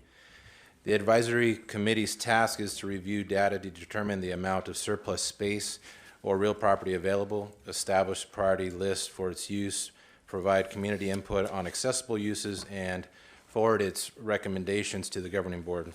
On June 21st, 2019, the board took action and approved the appointment of an advisory committee. The committee consists of 8 individuals meeting all the required categories of representation. The committee met August 12th, 2019, August 20th, 2019, and September 5th, 2019, which included 2 public hearings to determine whether to recommend that the identified properties be declared surplus, and if so, recommend whether each should be sold, leased, or otherwise utilized. The committee was asked to review the following district properties. First, the property referred to as the Cactus Wilmot property, which is approximately 10.1 acres of vacant real property. The second, the property referred to as the Ritchie Canyon property, which is approximately 5 acres of vacant real property. In your packets, each property is detailed on maps attached here to as Exhibit A and a B for your reference. Properties are not currently used by the district and are subject to annual unused site fees paid to the state of California. With respect to the Ritchie Canyon property, it is located in a remote area and has a history of being subject to trespassing, which creates potential liability for the district. The declaration of the properties as surplus would not impact any existing district programs and/or operations. If the properties were to be declared surplus and eventually sold, the proceeds would have a positive impact on the district's capital improvement program, including a replacement school for Moreno Elementary. With respect to interest in the properties by potential buyers, the district has been contacted by at least one interested potential buyer inquiring about the possibility of acquiring the Cactus Wilmot property. However, before either of the properties can be disposed of through sale or lease, the board must first decide whether or not to declare either or both properties surplus. Through the committee, the board has sought the community's input on this matter. During committee meetings and public hearings, the committee reviewed the enrollment capacities and projections as required by law, discussed whether the district has a need and use for either property, and types of use for each property that would or would not be acceptable to the community. The committee discussed information received by the district that demonstrates there is enough capacity for student enrollment presently and the projected future, since there is a new elementary school site, replacement site that was already acquired. The Ritchie Canyon property is not accessible for a school site. The committee discussed whether there are any other uses, such as solar power installations, that would be suitable for either property and that would make fiscal sense for the district, but did not believe there were. Moreover, since both properties are subject to unused site fees, to retain properties creates a continual fiscal drain on district resources. Maintenance costs further drain district resources. For example, the district incurs costs annually for continual weed abatement and site clearing. One or more committee members expressed that if the properties were declared surplus and eventually sold, that they would like to see the proceeds used for the replacement school for Moreno Elementary. The advisory committee would like to present our final determination and recommendations to the board. 1, the Cactus Wilmot property be declared surplus. 2, the Cactus Wilmot property be sold pursuant to the applicable laws, but the committee further recommends obtaining a waiver, if possible, from the State Board of Education to allow the district to directly negotiate the sale of the property instead of holding a public auction. 3, the Ritchie Canyon property be declared surplus. 4, the Ritchie Canyon property be sold pursuant to applicable laws, but the committee further recommends obtaining a waiver, if possible, from the State Board of Education to allow the district to directly negotiate the sale of the property instead of holding a public auction. In conclusion, it's been a pleasure serving our district on this committee, and we appreciate your time.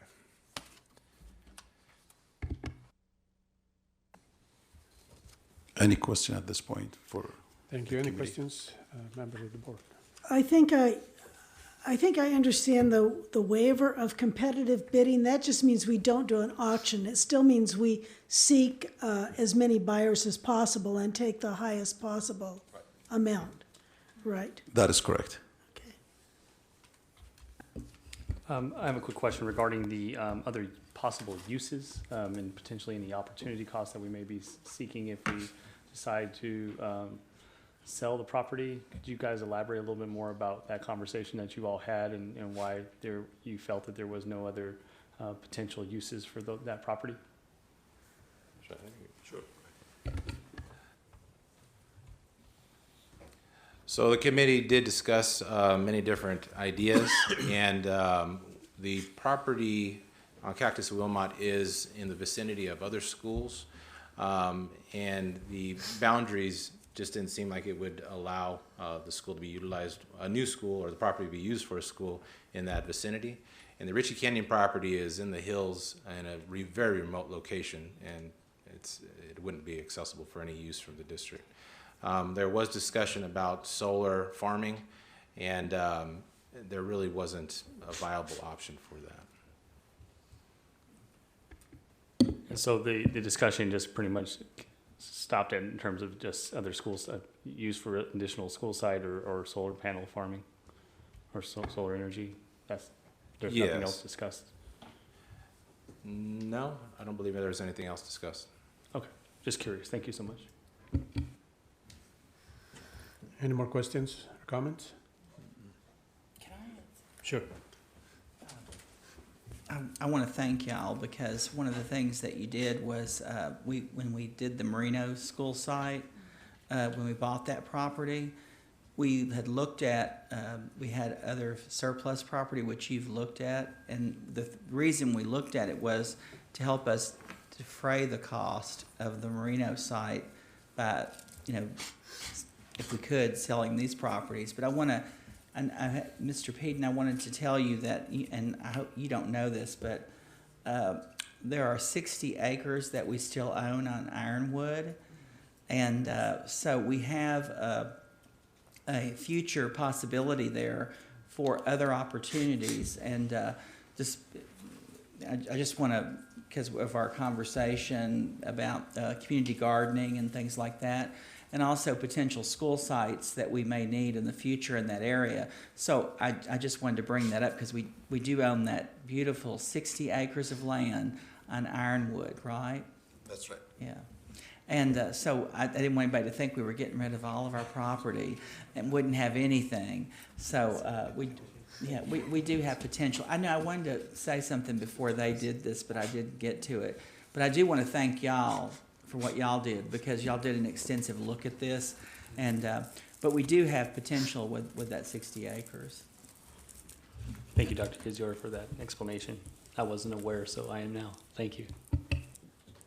So what are the sizes of these two lots? Not the Ritchie Canyon, but the other one, the other two. What The are the Cactus Wilmot property is 10.1 acres. 10.1.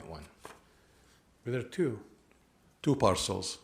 Two. Parcels. One of them is 8 point something. The other one is 1.1. So Oh, both so together both is parcels makes the 10.1.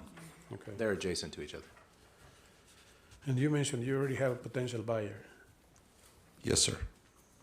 Okay. So that was the whole idea of utilizing these funds for the Moreno Elementary. That's correct. And then we can get the other Okay. that we've seen. Okay. Yeah. Okay.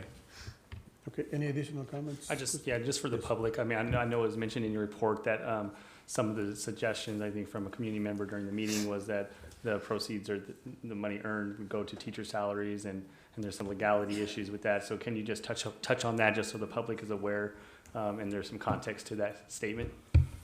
Yeah, the proceeds of the sale, per the education code, they cannot go to the salaries. It has to go to the capital facility projects improvements. So basically, we cannot take it to the general funds. It has to be going to the capital facilities improvements.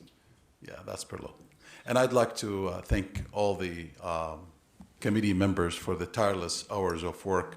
We met always after work hours, and they stayed late hours working on these issues and debating all the possible options of whether we can sell it to use it somewhere else, or we can benefit from the use of it in different ways and forms. And we basically researched all those options. And because of the vicinity, as Adam and Dr. Kiziora referred to the Moreno Elementary School site replacement, that was the perfect location. So we purchased that land, and to the hope to sell this land and use that money to pay some of that cost. Okay. Any more questions, comments? Do you have anything else to add, Ms. Lopez? No? Okay, so thank you. Thank you for your service. Thank you for your time, and to all the members of the committee, and for bringing this presentation and explanation of what is being done here tonight. Thank you all. Thank you so much. So we have a resolution in front of us, and we need a motion and a second to approve resolution number 2019-2021 as presented. I'd like to make a motion that we approve those three resolutions. There's only one resolution. Oh, you said 2019-20-21. Oh, okay, yes. It's Okay. one resolution. 2021. Okay. I'll second that. Roll call, please. Mr. Peden. Aye. Ms. Smith. Aye. Dr. Locke. Aye. Mr. Johnson. Aye. Mr. Hogan. Aye, 5 ayes. The resolution is approved. Thank you. So next, we go into the consent agenda. And I would entertain a motion in a second to approve the consent agenda as presented. I move that we approve the consent agenda as amended. What did we amend it with? There's no amendments. Oh, I move that we approve the consent agenda. Need a second, please? I second the motion. Roll call, please. Mr. Peden. Aye. Ms. Smith. Aye. Dr. Locke. Aye. Mr. Johnson. Aye. Mr. Hogan. Aye, 5 ayes. The consent agenda is approved as presented. So next item is the discussion action items, business services discussion action items. I-1A, authorization of parent community booster clubs. Ms. Lopez, please. Yes. This evening, we are asking for approval of one booster club, the Canyon Springs High School Wrestling Booster Club. We have worked with the booster club. They have met all of the requirements as outlined in Board Policy 1230, which includes their constitution, their bylaws, list of fundraising activities, their IRS letter, and then a liability insurance policy. They have met and satisfied all the requirements, and so we're bringing this booster club to you for approval. Thank you. Any questions, any comments?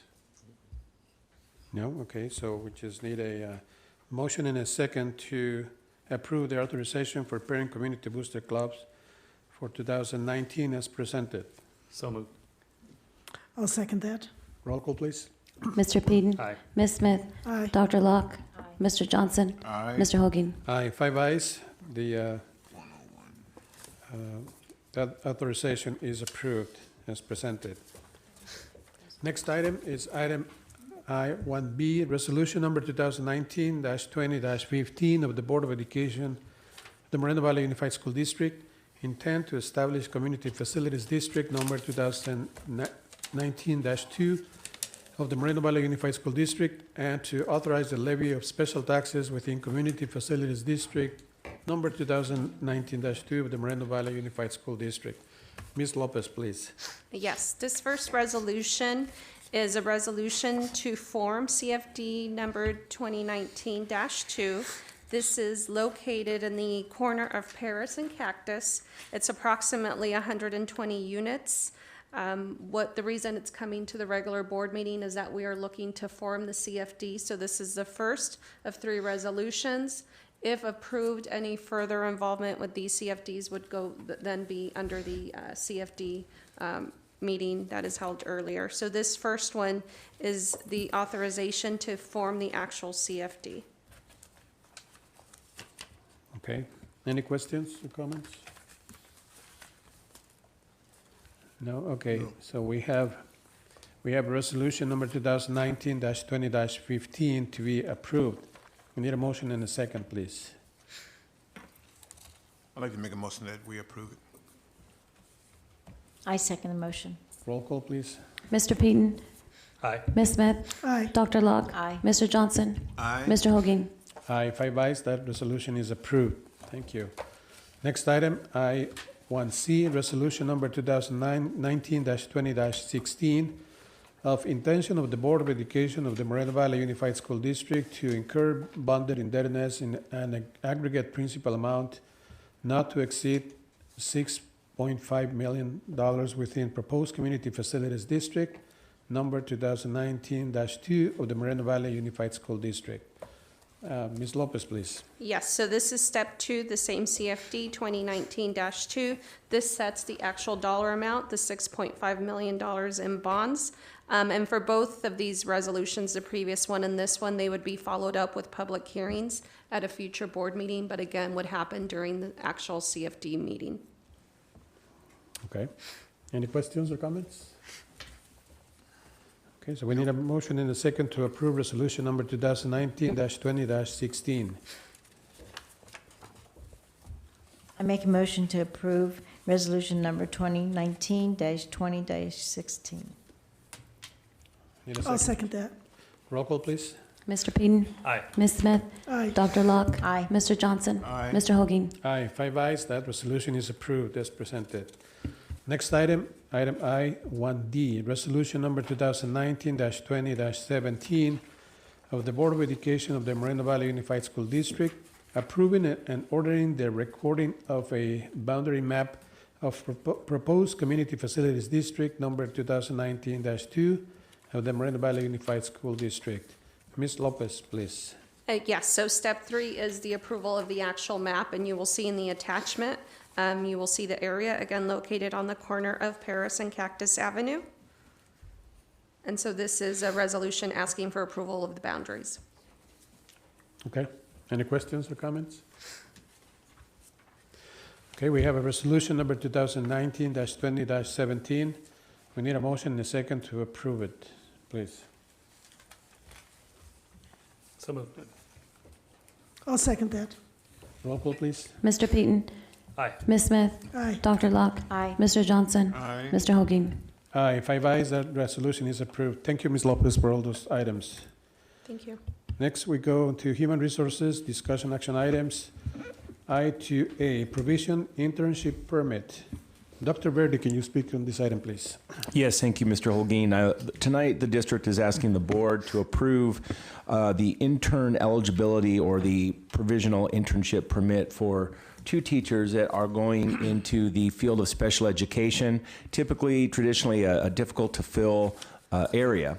In this case, we are actually helping 2 current employees who are instructional assistants transition over into the teaching ranks as they pursue their credentialing. So this allows them to be intern eligible with the universities that they're enrolled in as they work with some of our veteran teachers and become full-fledged teachers with a credential. So by doing this, it's sort of similar to an emergency permit. It allows them to be intern eligible. Thank you. Any questions or comments? Yes, could you just give us the qualifications that someone has to meet prior to becoming an intern? Well, yes, ma'am. So basically, they have to show proof that they are currently enrolled, currently beginning classes. So basically, it's just proof of enrollment. They're in an accredited university. In both cases, these employees have shown proof to be with National University and Brandman University, respectively. So they have college degrees, and now they're enrolled in a university for their teacher credential. Yes, ma'am. Yes. And Dr. Verde, also, Yes. can you elaborate on the diligent search and fully credentialed teacher? You mentioned on here that Yes. they were not. Can you just elaborate on that for us? Sure, Mr. Peden. So we're always trying to recruit. We've held job fairs. We go to local universities. Our first goal is really to try and get fully credentialed teachers for every position. Very rarely do we bring something like this forward to the board to consider, unless it is special education, sometimes math or science, the very difficult to fill positions, usually competitive. In this case, special education is a critical position. We feel comfortable in making this recommendation as they are current employees and have so much invested in the district already. But we always make recruiting and retaining fully credentialed folks our top priority. This is an exception, but we're happy that they are already current employees as we bring them to you tonight. And it's my understanding that for special education, it's basically almost 2 years, after they get their bachelor's. Am I correct? To complete other the coursework, Dr. Locke? That's correct. It's yes. extensive, yes. Any additional questions or comments? Nope. Okay, so we have a provisional internship permit to be approved. We need a motion in a second, please. I make a motion to approve the provisional internship permit. I'll second that. Roll call, please. Mr. Peden. Aye. Ms. Smith. Aye. Dr. Locke. Aye. Mr. Johnson. Aye. Mr. Hoaging. Aye, 5 ayes, so the permit is approved as presented. Thank you, Dr. Verdi. Next item is item J1. This is acknowledgement, first quarterly report on Williams uniform complaints. Is there anything to say on this item?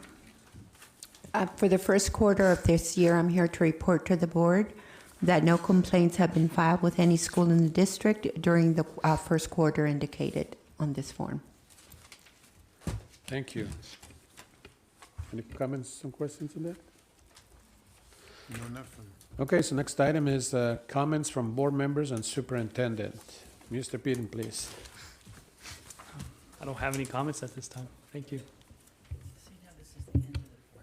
Yeah, this is the end. Okay. All right, okay. Ms. Smith? All right. Well, I do have a couple of comments.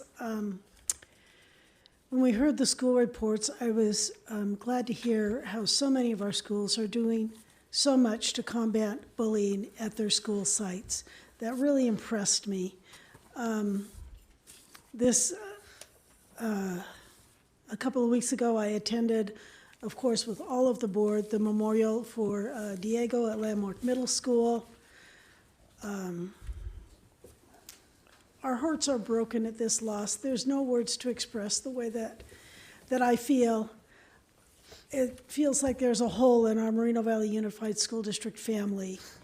And it will take a long time. That hole will never be filled. And it will take a long time for us to recover from this loss. And I think I speak for everyone when I say that we are sad and upset about what has happened. And our thoughts and prayers are with the family of Diego at this time. Thank you. And I express the same feeling that Mrs. Smith said, but I do want to just mention I stopped at Landmark today, for a while with the campus.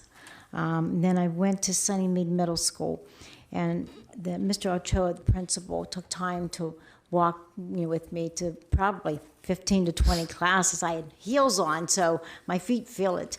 But what impressed me is the demeanor of the campus. And he did not know I was coming. Dr. Katsura knew it. And I just stopped in just to say, is there anything I can do? And he said, would you like to walk some classes? So the teachers didn't know that I was walking into classrooms. And every single classroom that I walked in, it was warm, it was inviting. I was impressed because as an instructional person, and a former teacher, that the teachers were teaching, they were working with the students. The students were engaged. There were smiles on their faces. And I was there during the break time, when classes changed. And I saw many of the teachers greeting students at the doors, shaking their hands. So it's nice to really get a feel, because that one situation does not define the school. As we well know that. And I don't know how we do it, but for community members to have an opportunity to walk in those classrooms, with prior approval. But it was a really good feeling at Sunnymead Middle School. That's it. Is it on me now? First, I'd like to address the president. Thank you guys so much for allowing the speakers just to speak tonight. And we didn't say, okay, we're going to only do so many and we're going to stop. I think tonight was a very important night. So thank you very much for allowing them to say some of the things that they said. And I'm very pleased on some of the comments that we've heard tonight. In fact, we heard quite a few positive comments. And to all of the people that's listening, or can still hear our voices, thank you very much. As you came up to speak, we looked at you. I tried to get eye contact with some of the folks that were speaking and let you know that we approved of what you were saying. But we want you to know that we do appreciate you guys coming forward like you did tonight, and expressing your desire to see us do better and your desire to help us as well. And with that also being said, I want to thank Dr. Katsura. I know he's going to probably say, you shouldn't have to do that. But not only does he work tirelessly, but he involves other people. And he exchanges ideas, and he gets ideas from them on some things that we should do that's going to help us to grow and even be better. And even students, young people, I say we, but I mean he listens to them as well. And I think most people that know who our superintendent is, I think you know about his passion for learning, for the children, and for this district. I told him just tonight, I watched him at Canyon Springs do something. We were going to the car. It was about 5 of us. But he stopped because he saw a need to go and talk with a young kid in high school. Not only did he speak with him, but he took him inside of the building to someone who could help him. Now you're wondering, if the kid went to school there, why didn't he just do it on his own? We don't know.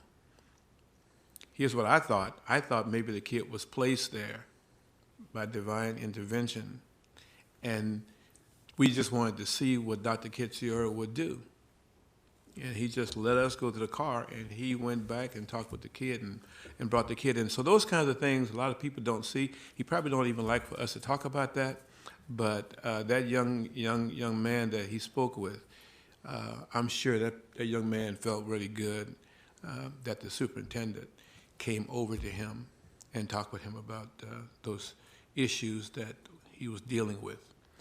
So again, I want to thank the community for speaking tonight. I think it was very productive. We enjoyed listening to the comments. Certainly we're going to take some of the advice that they gave us and take a look at that and see what we can do with it. So thank you again. And I also want, I've already talked about the positive feedback that we've gotten there too. So with that, I'm going to close with a quote by Michelle Rosenthal. Trauma creates changes you don't choose. Healing is about creating change that you do choose. Thank you. Thank you, Mr. Johnson. And thank you, my colleagues, for the comments and the no comments too. It's okay. But you had great questions this evening, so I appreciate your participation in the meeting. And I just have to say it. I also want to thank the community for coming forward and for the comments. Of course, we wanted to listen to the comments. So last meeting, we restructured the meeting to be able to listen from all the speakers, everybody who wanted to speak. We did the same thing this evening. And because, we understand how the feelings are there, and we feel the same way, I believe. We're also hurting. We're also, in a moment that I feel we need to be united, we need to be together, and we need to continue moving forward, because we have almost 33,000 students out there that we need to take care of academically and socially and any way we can. So we need to stay together, and we need to continue. It's very refreshing to listen to the community's comments with solutions, with possible solutions, possible ideas and recommendations, and it's great to see the passion of the community coming forward and telling us all those things. Not only this evening, but also the solutions through collaborations meeting last week. We also heard a lot of great comments, great ideas, and hoping that we can put some of those in place. And I know Dr. Kitziora, Mr. Johnson speaks about Dr. Kitziora, some of the things that he has done the last 2 weeks or 3 weeks or so.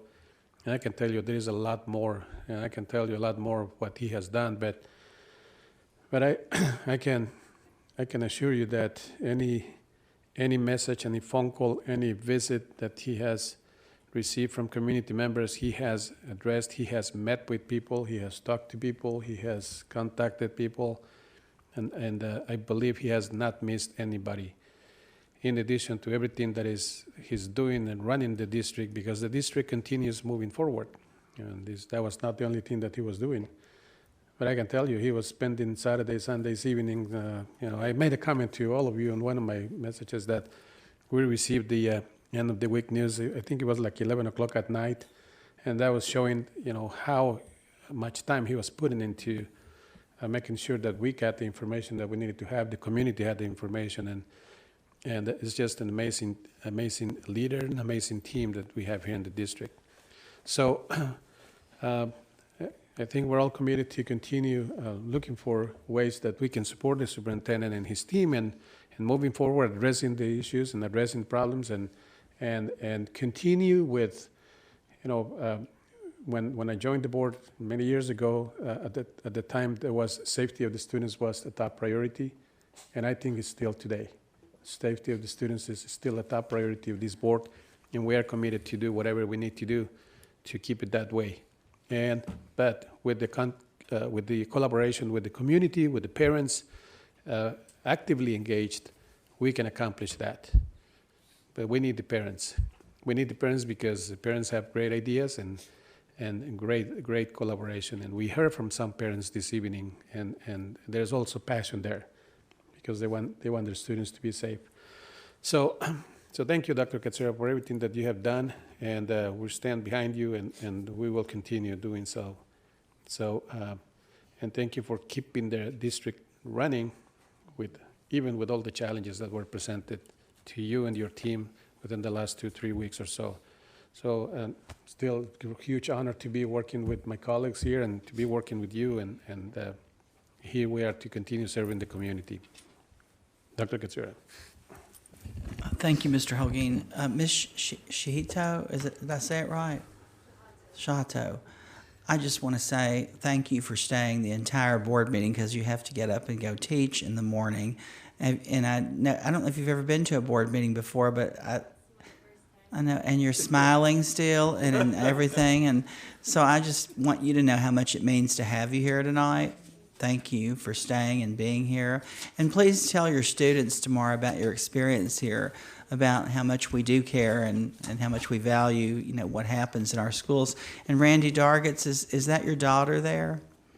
And isn't she a teacher in our district? Yes. She just got approved. You just got approved? Yeah. Where are you going, Hidden Springs? Or, yeah, 1-2 combo? Yeah. So, I just want to say welcome. And, Randy, thank you for having your wife, your children here with you in the district. And you're, teach at Box Springs. So I just want to say thank you and congratulations. You're beginning your career. And I just want you to know you have a lot of support up here. I do want to thank the community and our students, especially this week and the last 2 weeks. When I go out to visit schools, students talk to me constantly, and I appreciate it. I encourage it, and they give me lots of ideas, but they also give me lots of support. And I'm so grateful to them because I spend seconds with them, but they give me a lifetime of inspiration. But I just want you to know there are so many wonderful children that go to school here, and this is a very difficult time for our community, and we are healing, and it takes time, and I feel a great sense of loss, and I want everyone to know that I don't have any children of my own, and I've never had any children, and don't plan to have any. Now, there are some children that think they are mine, but they're not. But I've always, whenever I've met someone or anybody's child, I wanted them to always feel like they were, I guess, mine, and that's what I always did when I was a teacher and a principal. But I do that now as a superintendent, and that's what I try to get kids to feel. But I want everyone to know this, is the hardest thing. But it's there's something that we're gaining out of this, and I just want you to know I told a parent today, a grandmother that I met with, Mrs. Robinson at Palm Middle School, that I'm even more resolved to be more communicate more and to follow through at an even greater level, because it's very important. But I want to thank our cabinet because I don't do this alone, and they help me with so many. There's things I can't get to every day, and I give them to do.